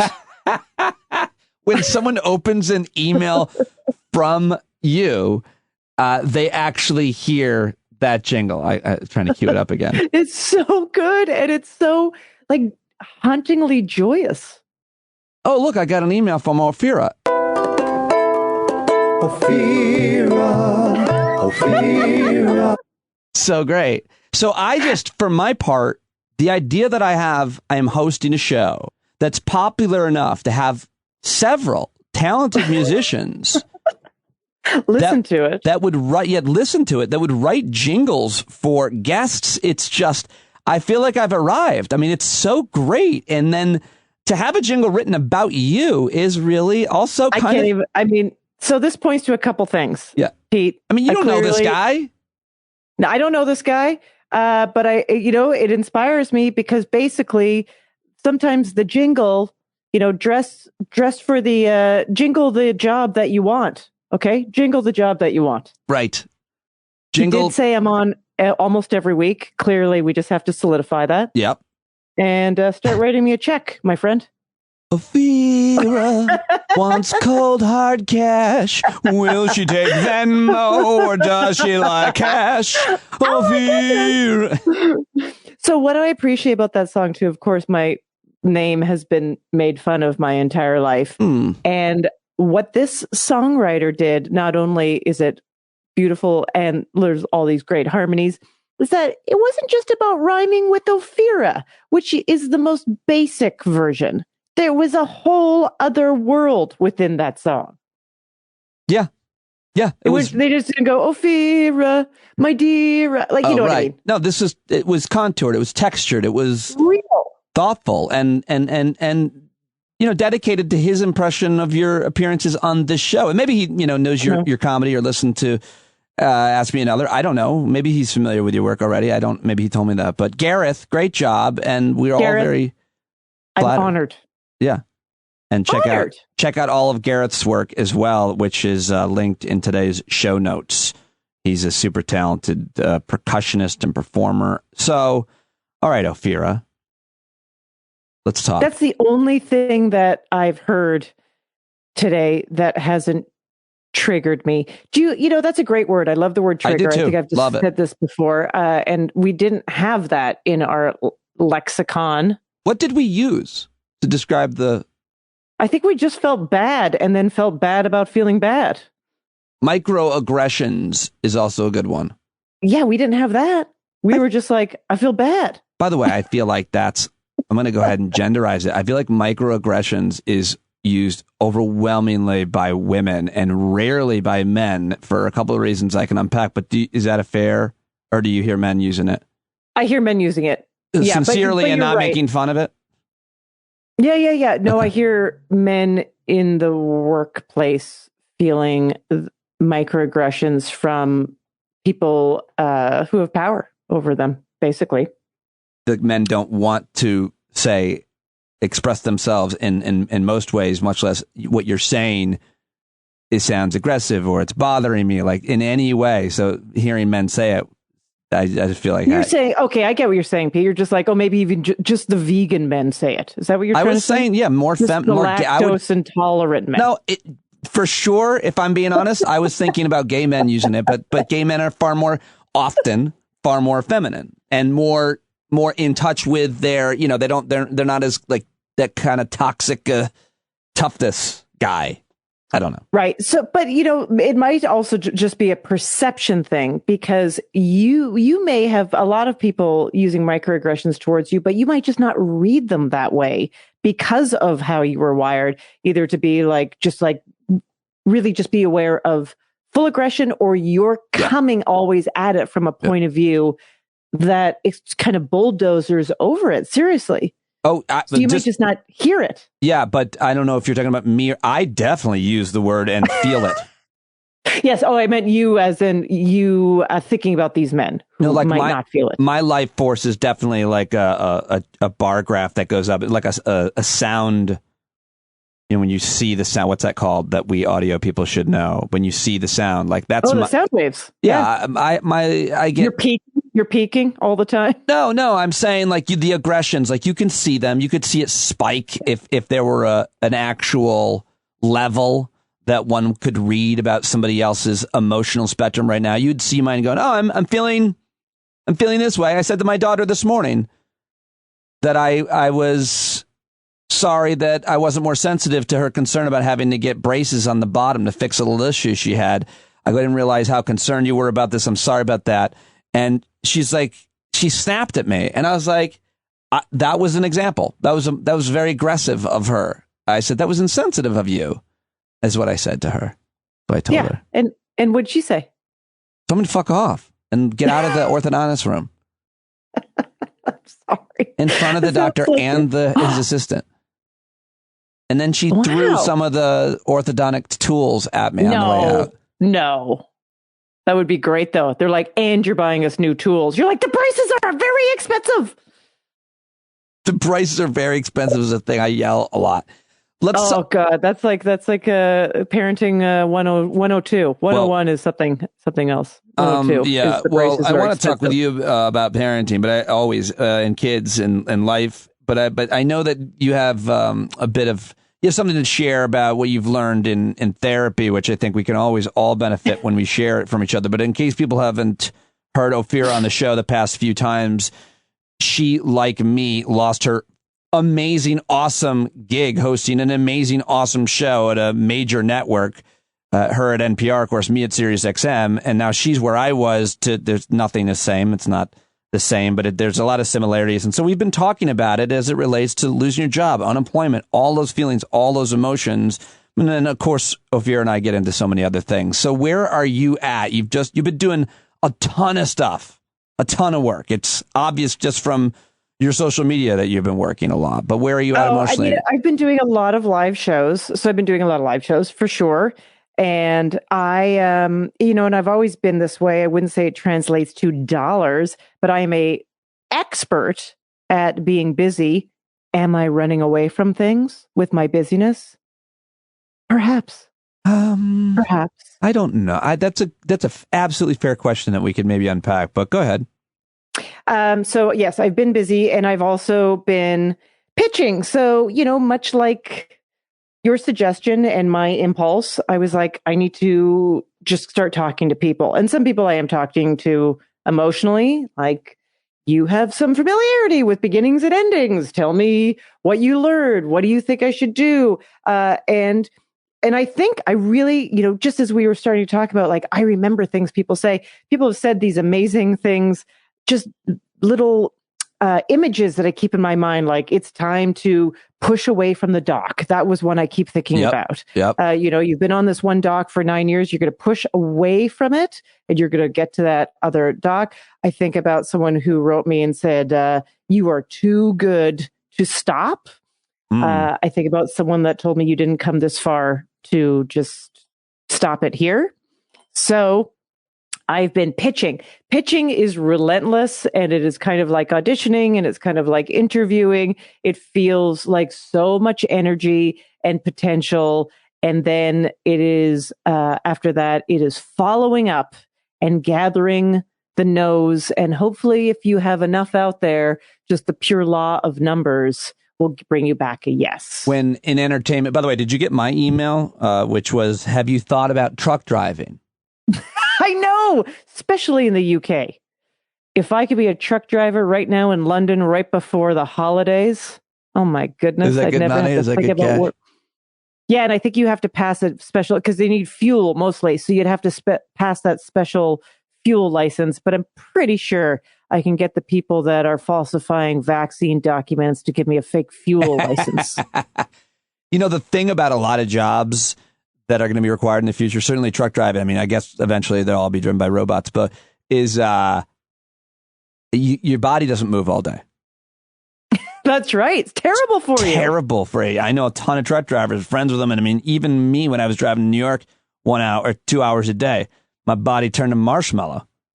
Terrible. No, it's terrible. So it does, right. So we have a massive, milk in my neighborhood right now is $8. Yeah. Oh, and wow. It's fairly empty because there's no milk being delivered. Yeah. Yeah. That's the so pandemic. Then you just go, well, what's our solution to that? I guess we could stop drinking milk. That is totally a solution. There's no reason why most people need cow's milk. And B, we could raise a cow.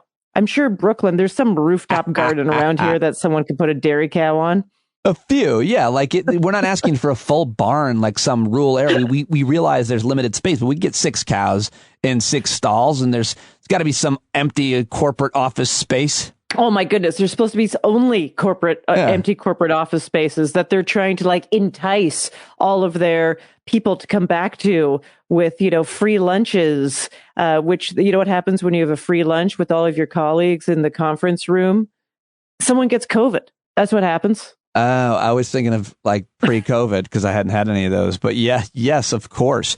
Well, let me, you and I, we talked about maybe we'll talk about this whole Great Resignation thing. But before we move on past I want to just catch up with where you're at and what you learned in therapy. I really want to get to that. I love this vulnerability here. All of this positivity has come, people who have talked to me have said all these wonderful things to really try to buoy me up. And then I've been pitching and, not for nothing. I think pitching people is very difficult. And I get a sense that they're interested in my ideas genuinely and, are happy to look at the next step. Don't know if there will be a next step or a sale, but all feels like loads of potential. On the other ends of things, I basically don't really feel like getting out of bed. When someone says, so what do you do right now for fun? I was like, fun. What is that? Right. Go out with a friend? Why? And talk about how I'm not doing what I want to do? Right. And spend money that I don't feel like I have? Great. That sounds like fun. Have them pay for me so I can just feel their pity? Fantastic. So I have been in therapy for 9 years, 10 years, no progress. But I did say to her, basically like, why isn't this getting any better? And actually it's worse because all of the things that maybe were pushed down a little bit or just flared up, depending on what I was going through, you'd think you build a resistance. You think you build armor as you go through hard things. So then when the next hard thing happens, you have some sort of, you're protected. Yeah. Resilience. And I said, I don't feel that way. I feel like I've gotten weaker and weaker, like someone taking, scratching a little piece of drywall every single day and slowly wearing it down. And she said, well, I'll tell you why. It's because you have long-standing, extreme depression that goes untreated. And I said, don't be so hard on yourself. No. I was like, I think you're doing a good job. I want you to feel maybe you just need to try harder. Please tell me you said that. I basically said it not as succinctly, but I did say that because I said, well, maybe you should try harder. I said it much more aggressively, but it was mean, mean, because I was mad. I was like, yeah? Well, what is this? What is this? Yeah, so I have two questions about that. My one question would be, when you say I've been going to therapy for 9 years and nothing's changed, I wonder if you can't prove a negative. If you hadn't been going, if things would have spiraled or gotten worse in this way. If it was maintenance, I think about that all the time with so many different ideas, programs, solutions to problems. Well, we tried your solution and it did not fix the problem. I know it didn't fix the problem, but it helped a lot of people, and it would have been way worse if we didn't offer this. What do you think about that whole? Yeah, no, I do think that's like the kind of thing where, if you maintain the car all the time, it doesn't break down as much.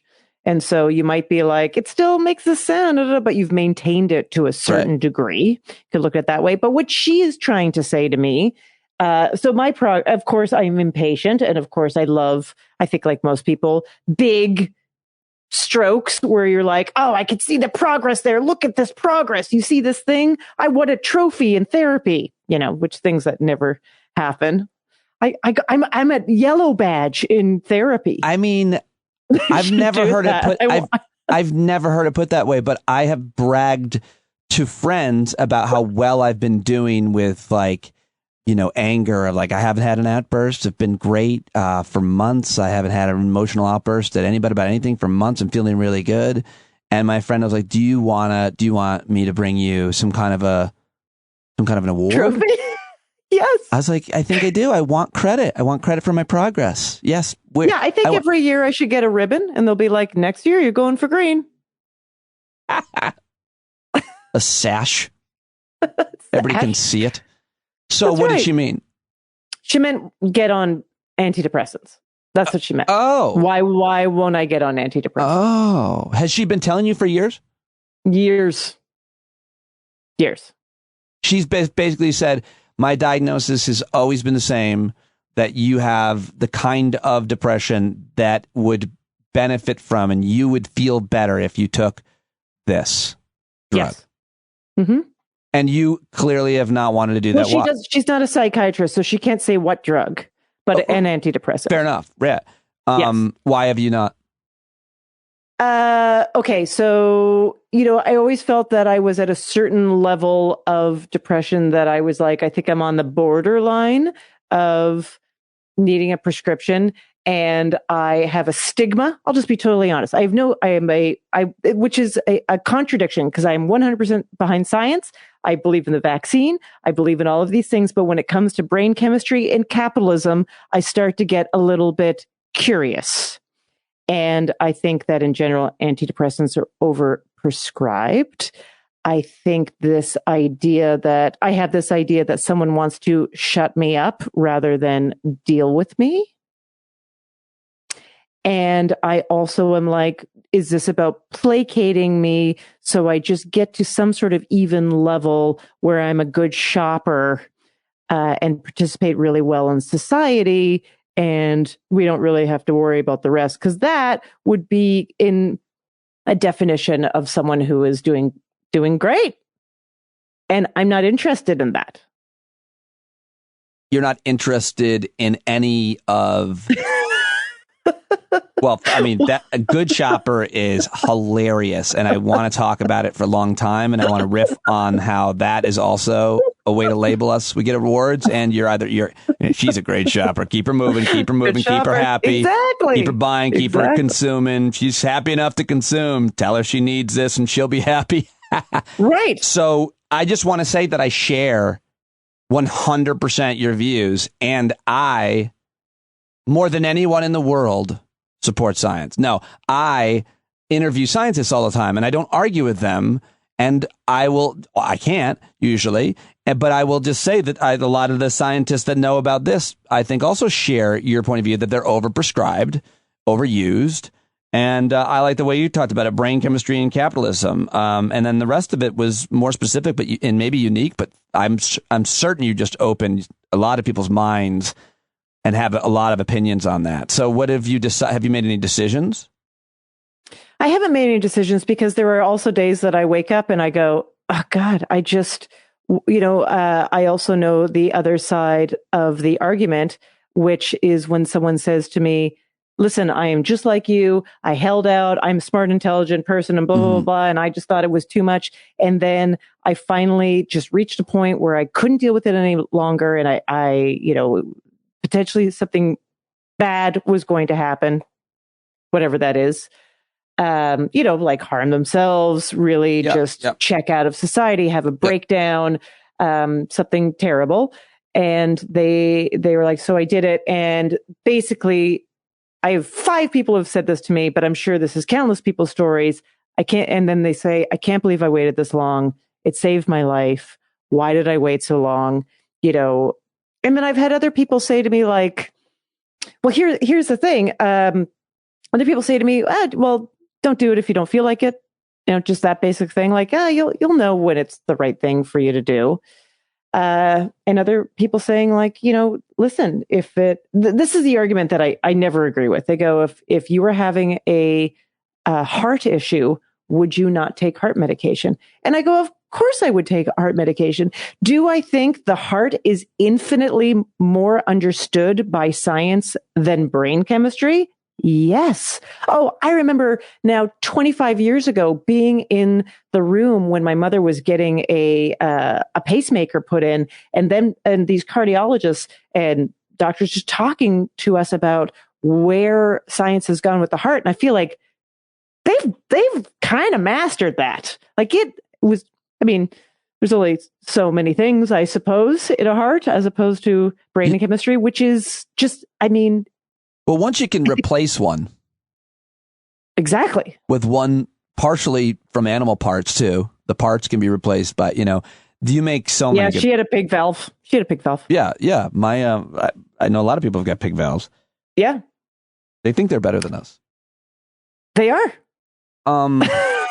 Well, so again, God, this is so fascinating. You're really doing a great job illustrating, like, for me and everybody, the kind of different outcome. You so thought this through for so long, and you've had lots of talks with people, and as you just said, in several different opinions and outcomes. But my response, I guess, would be, as your friend, would be like, hey, why not try it for a month or a week? Like, sure. And then the other response would be, your therapist, this therapist's been there for 9 years. I don't know. She doesn't have anything to gain from it. She thinks this is right. I'd listen to the therapist. I'd feel good with a week or a month or something on something. And then whatever the drug would be, I would then go post publicly all about it. I'd talk about it on the podcast. I'd say, they want to subscribe. They want to subscribe me to 5 milligrams or 10, whatever. And you just have people coming out of the woodwork. I think that's one of the good things about, like, social media and podcasting and stuff. So I don't know. What do you think of all that? So I think that's a good plan.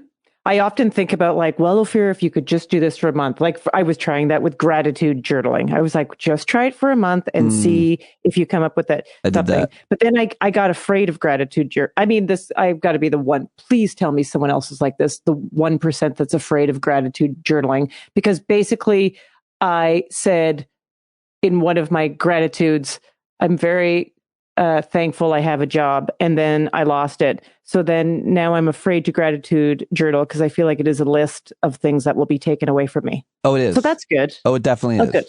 I'm good. Yes. Don't say anything that you really like. Yeah. So then I don't want to do that. No, I find that absurd. I find that patently absurd. That is probably one of the dumber things I've ever heard you say. It's like, yeah, well, it's real, so sorry. Well, it's the idea that if you somehow if you manifest that you appreciate something, then you're going to manifest it out of your life too, or something. No. Well, if I had that power that I could manifest something good, I just feel that it is. I don't know. I don't know what it is. Yeah, I'm magical. I guess I'm magical, but only in a very negative way. I have only negative magic towards myself. Right. This is like therapy. Okay, so you're a to your sorcerer. point. You're a sorceress. I'm a sorcerer, but it's only negative. So I have been talking a little bit about this on stage. Oh, good. And what I've been doing sloppily, I will admit, but I'm getting better at it. What I have said is that I am thinking about getting on antidepressants. Does anyone out there have a suggestion for me? And for the most part, 3 or 4 people throw up their hands or call out, and they tell me what they're on and how they like it. Now, it seems that everybody is being prescribed Wellbutrin, but some people, as in someone that I spoke to a few nights ago, is taking Wellbutrin and Lexapro and a third one, which is a mood. It's not seen as an antidepressant. It's a mood lifter, and I can't quite remember the name of it, but it will come to me because these are all obviously, medical names brand names that I don't have all in my head. But I was like, why are you on all 3? Why? This sounds wrong.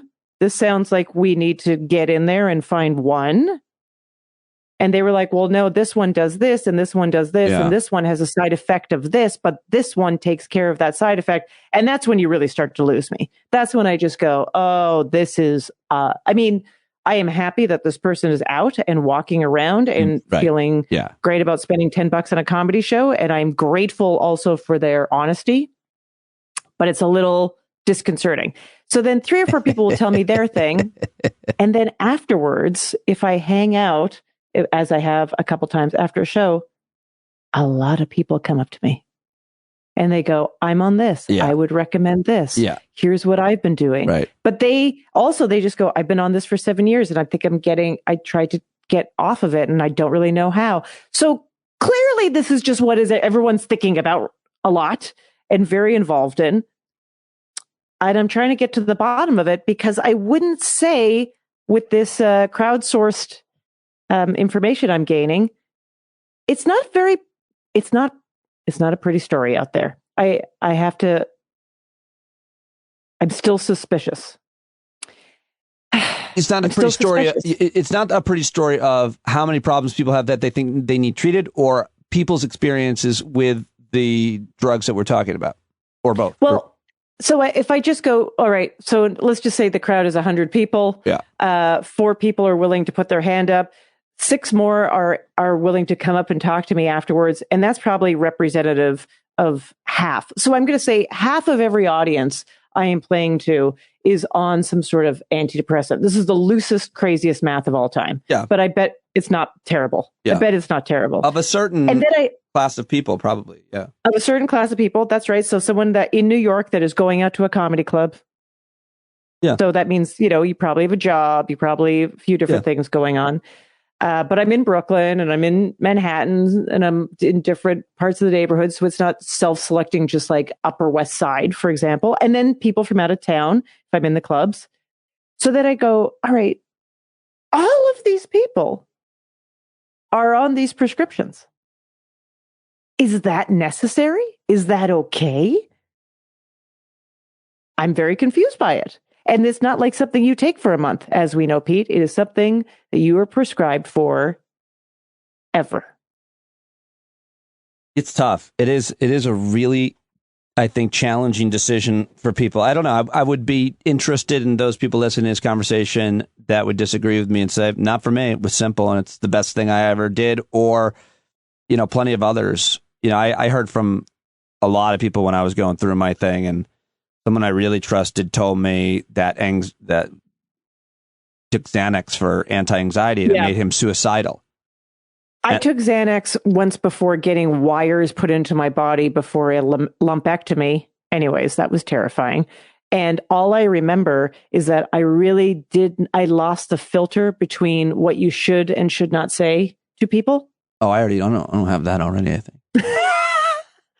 And I didn't like that at all. Yeah, no, I don't mean to. By the way, I don't mean to discredit it. I think Xanax has been a miracle for a lot of people I know, and I think it's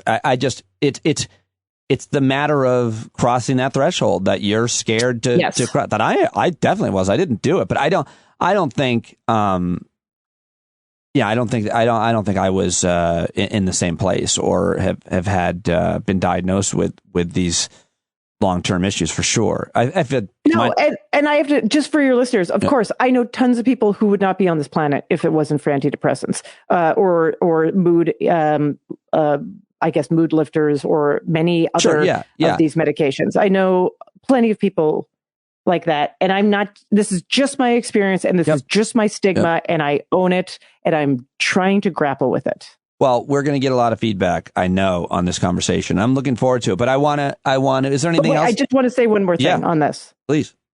If I get on them, I feel like I have to leave my therapist because I can't at this point let her think she won. I think it would kill me to so how's it going? I'd be unpack that. No, unpack that. Is there something there between you and her over 9 years? Is that just a joke?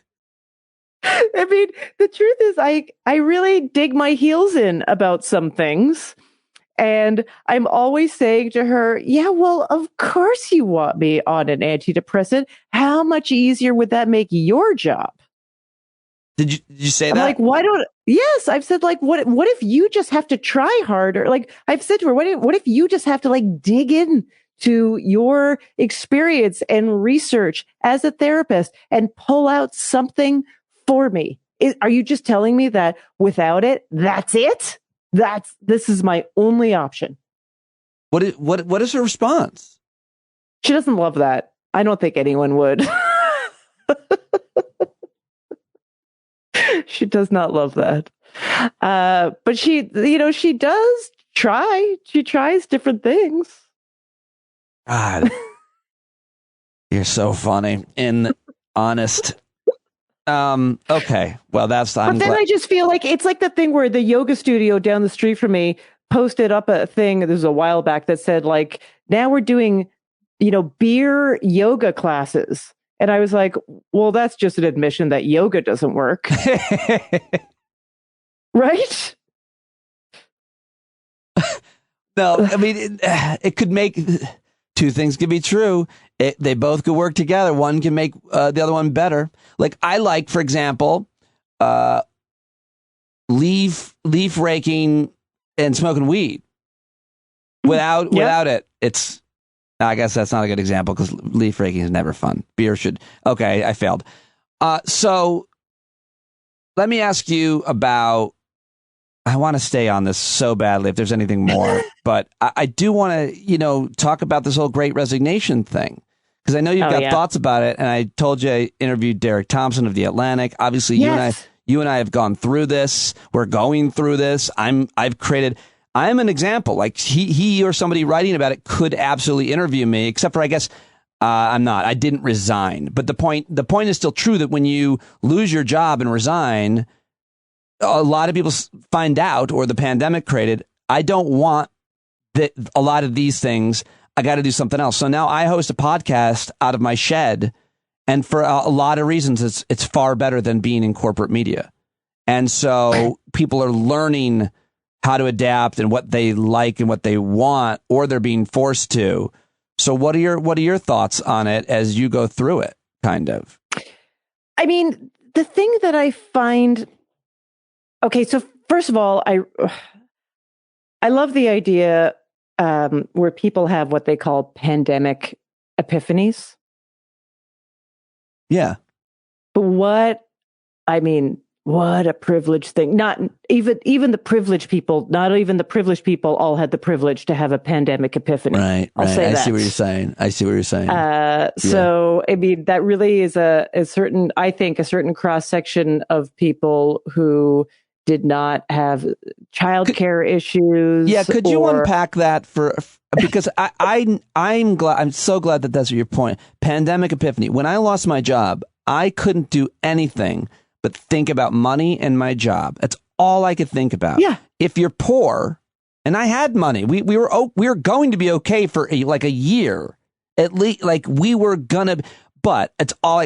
If you're poor, or if you're going through some kind of tragedy, if you have a health issue, like I think the point of what you're saying, and what people mean when they're saying that it's privilege, is that all you're thinking about is getting through the day.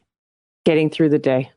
I did not have any pandemic epiphanies. I mean, I had like glimpses of stuff here that I was like, this doesn't feel as good. But I was just, I had pandemic panic. Like I was just panicking about how we were going to do stuff all the time. Yeah. Do stuff like as a family, or as a family, how to keep people. I mean, most of the time we were in New York, so just like how to stay safe in the city. Do we need to move? Do we need to? Should we how are we going to fill the hours with this little bored kid in a tiny apartment? Right. Got it. Yeah. What can I expect? Like, I'm going to do a Zoom comedy show. Like, do I have to start just getting really good at Zoom comedy show? Like, I just didn't know all these things. A lot of panic. So, and we were in, a pretty good situation. How about by this? Regular standards. It's hard to have an epiphany when you're mostly panicking. The epiphanies. When you're mostly panicking. I mean, I'm not saying, I suppose a panic, I don't know, be open-minded, could lead to an epiphany, but it usually an epiphany is something that gets a little, I don't know how to describe it, but a lot of thought to, okay. So, and I appreciate it, but I also, here's like just the greedy, gross part of me. I also don't need a lot of people who are leaving their banking job to become writers. I don't need that right now. Okay. Right. Yeah. Do you want to follow your dream now? Okay. I've been doing it for the whole time. You froze for a second. Are you there? Yeah. I'm back.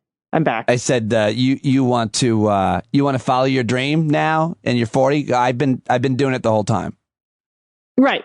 Exactly. I don't need that. But I do understand how, I do understand the whole thing where people look at their life and they go, oh my God, I don't want to do that commute. Right. Oh my God, I do not want to go into that office. That was soul sucking. These people that I had to consider my team did not challenge me or even like respect my point of view. So they what am I wanted to doing? be me, and they hated me because they wanted to be me. They wanted my job. They wanted my job, or I was part of a team, and there was no team. Like there was never a team. I think this idea of this this idyllic idea of the office was always overblown. Forever and ever and ever. There's, of course, rare examples, but I think that was always overblown, and people were just always nailed to their desk and and maybe then going out afterwards to some expensive bar and like downing a bunch of drinks with the client. But, I don't mind that. I like that idea that people are re-looking at that, but it's not the Great Resignation. It is the collapsing of capitalism. It is that people are like, you know what was good for me? Feeling a moment of maybe being taken care of by the government, like having some social services. The fact that they're at least, thank God, COVID testing and vaccines are free and available. Can you imagine? I mean, I'm sure every insurance company is super mad about that. If they would want to charge. Or I guess, yeah. Yeah. Yeah. With their hope, every single person would want. I think they're still getting paid some way or another, but they are still getting paid. They are still getting paid. But, on the other end of it, like the people are like, oh, this is getting my temperature taken at a store. Huh. No one has ever done that for free before. Well, the collapse of capitalism is a really interesting thing to unpack and to look at, especially with historians and economists. But anybody can talk about what I think what you're saying is how the things that they thought made them happy were misleading. I mean, like we talk about that with our daughters all the time with the phones. Yeah. It is so obvious how much happier they are without their phones than with the phones. To anybody watching, to anybody, these kids, especially. Oh, yeah. I think adults might be a little bit different. I don't know, but definitely these kids developing, and they don't know that. They think the phone is what makes them happy. You think material things are what makes you happy. You think this job, this thing about your ego is what makes you happy. But honest to God, it might be having one more hour a day to go for a walk, to watch the sunset, to see a friend. Two, let me just say one more. Have a friend.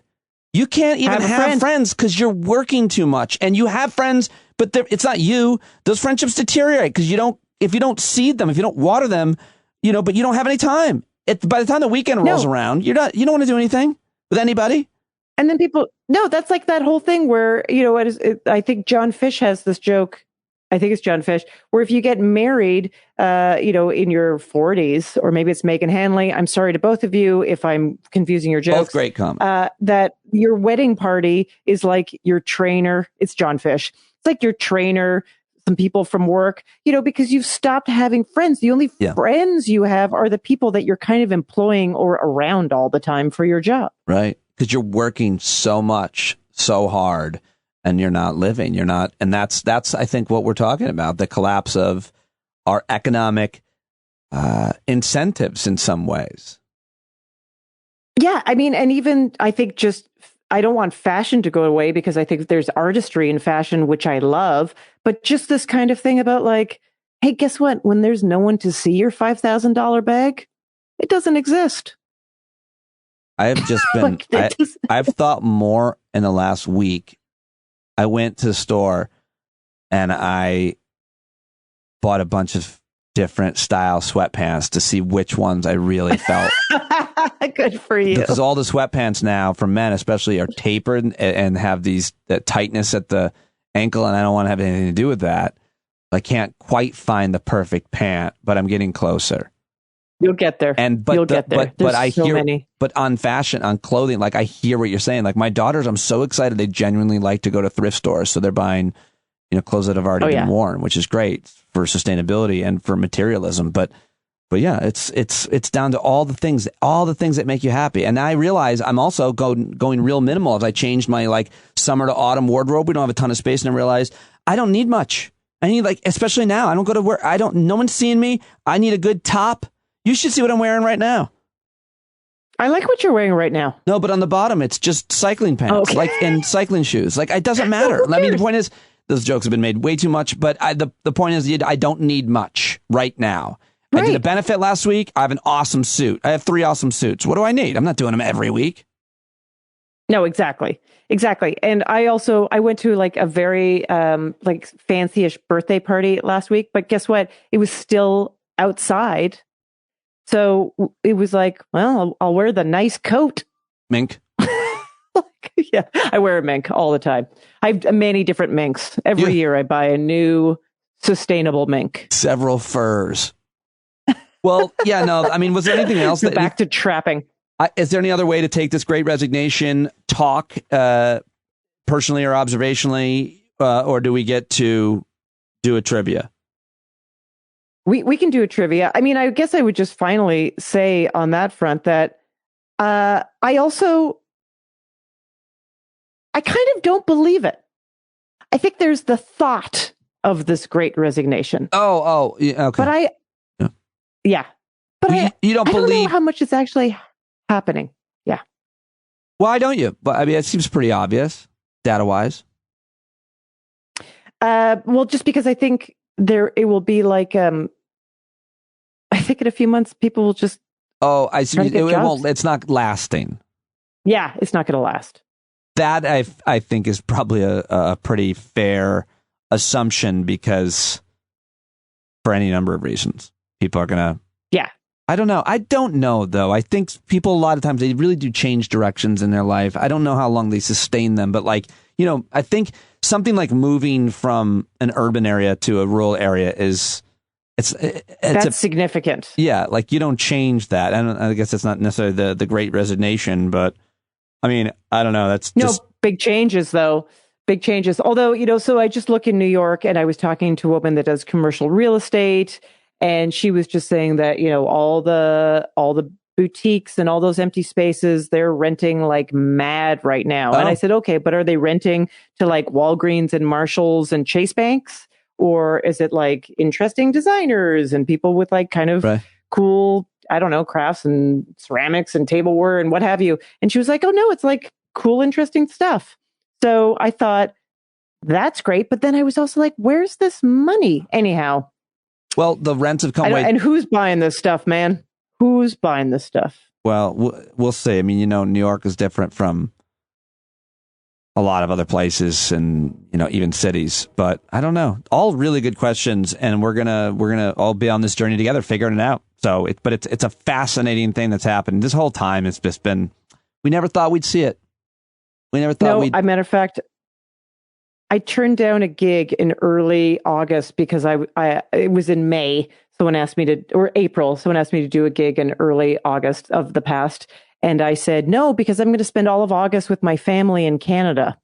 And in the course of time from April to August 1st, so much changed and nothing changed that I was like, how did I even possibly think I could foresee just a few months ahead?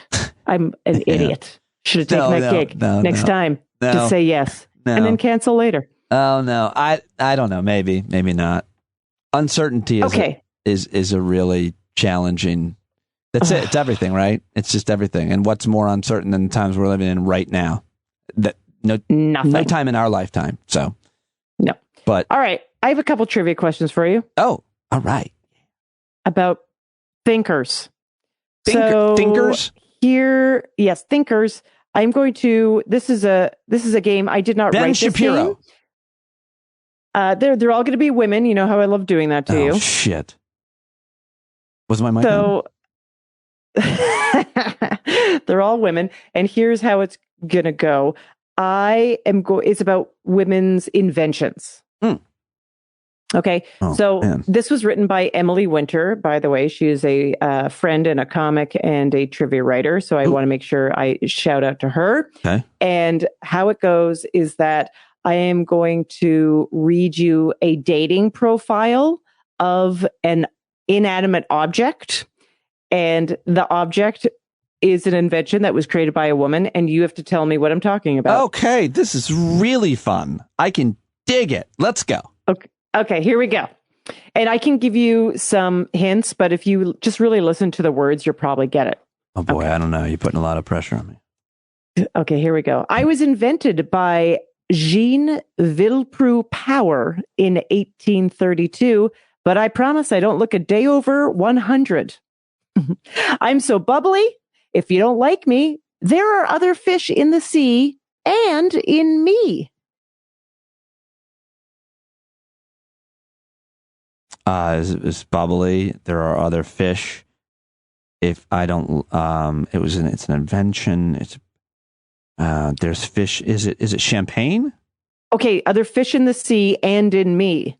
Something you put fish in. It's an aquarium.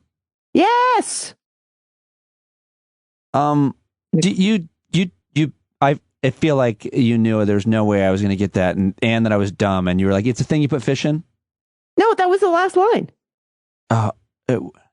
Well, yeah, you said it's differently. I felt like as soon as you said you put fish in, I wouldn't know. Okay, I guess I could have said. All right. Okay, how about this one? Okay, just put that aside. Now you know aquariums were invented by women. Got it. By I said woman champagne in 1832. By the way, champagne is great too. It's on tape. That was my guess. Okay. Okay. How about this one? Put on your top hat and grab your boot, because I'm going to take you on an adventure. If you don't like it, you can go directly to jail. You may know me by the name The Man Gave Me, but I prefer to go by my maternal name, The Landlord's Game. The Landlord's Game? So that was the original name of this game. That was invented by a woman. It's a game. Mm-hmm. And here are the hints that are in the clue. Put on your top hat and grab your boot. And if you don't like it, you can go directly to jail. Monopoly is a Monopoly. The game is Monopoly. That's right. Monopoly was invented by a lady. It was invented by a woman, and it was originally called the Landlord's Game. And it was actually supposed to be, like like it is actually, unhappy. It was supposed to be a bit of a lesson of basically capitalism. Wow. That is, I got a lot of questions about that, but I hate the word landlord so much. Do we still landlords? Use it? Oh, yes. Landlord. Yeah, we still, Lord. Yeah. Lord land of the land. Yeah. It's real rough. Okay. Oh man. Those are good. And I know. And what's, do you like Monopoly? Do you like that game? I did growing up a lot. We didn't play it with the girls. We probably should have. It's really fun. I think it's a great game. I think I learned a lot from it. But no, we haven't played it in years. I don't know. Yeah. We used to play it, I played it as a kid, but I was the youngest and I never won, not even once, just got creamed every time. And then as an adult, I played it with some friends, at some, I don't know, we were like at a little cabin together and I won. And I was like, oh my God, this is the first, and I won big. And it was lonely. No one likes the winner of Monopoly. That's what I've learned. It is a lonely, lonely win. I'm taking a pause. I'm trying to think if I can share this or not. I can always edit it out. It's about my daughter. But before I say that, I did with Monopoly. I do remember the dopamine rush, the happiness, the rush of happy if I get that orange 500. I remember that. Remember that feeling of getting like a lot of money and how it made me feel happy, made me feel good. Oh yeah, I had all that money, I had that security. I was going to win the game. Oh yeah, I know. See, priming us for the problem we're in right now. All right. Let's do a couple more. You want to do you two got more? Oh, yes. That's better than anything I had. Yes. Okay, here we go. Great. This one's easy. Okay. I scream, you scream, ice cream. We all scream for Nancy B. Johnson in 1843. Is it ice cream? It is ice cream. It's actually ice cream and the ice cream maker. Nancy B. Johnson was the first person to come up with ice cream. The ice cream maker. Like I think the ice cream. She invented the actual ice cream maker. Got it. Oh. Yeah, cool. yeah. Oh, yeah, wow. I know. Women... That is a way to make your children love you. Can you imagine being the kid that's like, my mom invented the ice cream maker? It wouldn't be like, oh my God. Well, I'm actually hung up on female inventors in the late 19th century because if you have an idea for a thing, do you allow yourself to imagine? Do you even have the skill set needed because maybe it wasn't taught to you to come up with something mechanical? And far fewer women probably got to step 2. They might have the idea, if only there was a thing that helped me do this. But I don't know. It'd be interesting, to know about women's ambitions and where they may have limited them because of the system. Yeah, exactly. I mean, I should. So I think there's a lot of that. I think, and there's a lot of, if you dive deep into this stuff, which, I'll prepare another quiz for you next time when we can do more about patents or something. But the way the patent, who got the credit in the patent was such a huge thing, of course, right? Yeah, I think that made icons, made billionaires, right? Yeah, I mean, exactly. Yeah. And it wasn't always given to the right person, it's always as we know. It's always interesting, too, when it comes to like gender and race. You can go back in history and look at like there were brilliant people of every gender and race when offered the opportunity. I always think about, in terms of America, Abigail Adams. Like apparently she was the reason John Adams was so successful and smart. Like she was constantly, but like if we platformed and gave the same opportunity to all women, them, or much less black people to vote, I mean, like it's just such a ridiculous thing. And it's clearly still, there's, I don't know, the idea about arguments about those inequities is really silly, and we're still having them. Brutal. Still having them. Oh, it's just starting. We're just like, finally because the microaggressions, like all that stuff, like all those silly sexist things, of course, which I do them. I'm guilty, and racist too. I mean, I'm guilty of all of it. But it's also like we just have such a long way to go still. You can want to be better, and you still realize, oh my God, I can't believe I just did that or said that. Oh my God, that. Yeah. Back to square one. Mm-hmm, all right, here's your last one. Okay, here's your last one. All right. Just so you know, I swing both ways, especially driving in the rain. We can take this fast or slow, depending on the weather. I hope you like being in the spotlight because I'm in the Investors Hall of Fame, along with my 1903 creator, Mary Anderson. I swing this way. Is it this something about market? I swing this way and that way in the rain. It's windshield wipers. Yes. Yeah, but you were doing it. She was doing it. I know. I was going to help. I was helping you. I know, but I couldn't. There's no. Feeling bad about myself. You're not supposed to know these. You're supposed to take educated guesses, and then I give you the answer, and we talk about it. Everybody listening knew them before I did. No, I'm sure. Maybe. I mean, maybe, but probably. That's why. That's the way how audiences work on trivia. Is that right? That's how. Yeah, they always, because you're in the hot seat. So they always say in like television game shows, you're 50% dumber if you're the person in the hot seat. Oh, and that's why it is so gratifying to the audiences, because they're always like, I knew that, but they're not in the hot seat. Right. And that's why supposedly the entrance quizzes, the kind of the things that you have to do to even be considered are so much harder. They try to make them at least 200% harder than they would be to play the game, because they have to make sure that you can be cut in half and still be good. I had no idea. So who was that invented the windshield wiper? Mary Anderson in 1903. Yep. Huh. I mean, who let women drive in 1903? She only invented one for the driver's side. Yeah. I think about that, and you could imagine that would just stop everyone. They'd be like, it's raining. We can't do anything. What are you going to do? Stick your hand out? What are you going to do? No, I mean, they have them on airplanes. Yeah. I'm just always saying. Confused I don't know. I don't know how much money she made, but I hope she made a ton of money. For 1903. Those were good. Do you have any more? Is that it? That's it for now. Those were so good. That was fun. That was real fun. All right. Oh, thanks. Okay. I'll get you some multiple choice next time. Anything else? Anything to plug that I don't know about? I'm finishing up my new album. Oh, when is that going to be done? I think it will be done. I'll probably finish it, this next week, and then it will just be whatever they have to do on their end to make it a thing. That's very exciting. Well, I can't wait to listen to and promote that. Did you watch Christian's special? I haven't. I'm looking forward to it. So good. I have it. I really enjoyed it. Yeah. Of course. Yeah. Of course. I really loved it. And have you seen any motivational posters or anything that you made fun of this week? Oh, here's one. I'm looking at your Instagram. Ophira E. It's a nice drawing of like a flower bucket, watering bucket.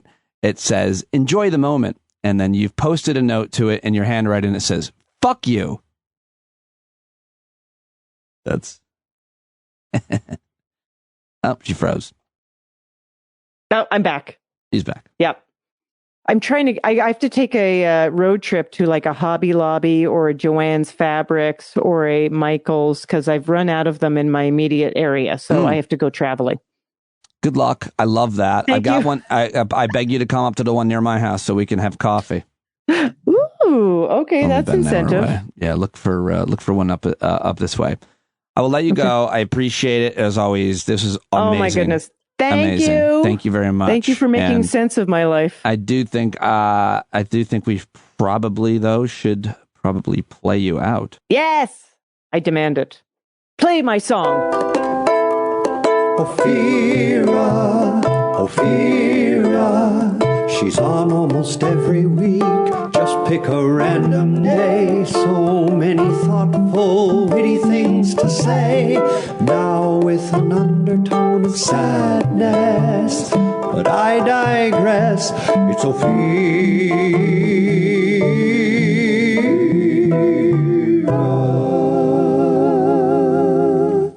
Always end on a high note. Always end on a high note.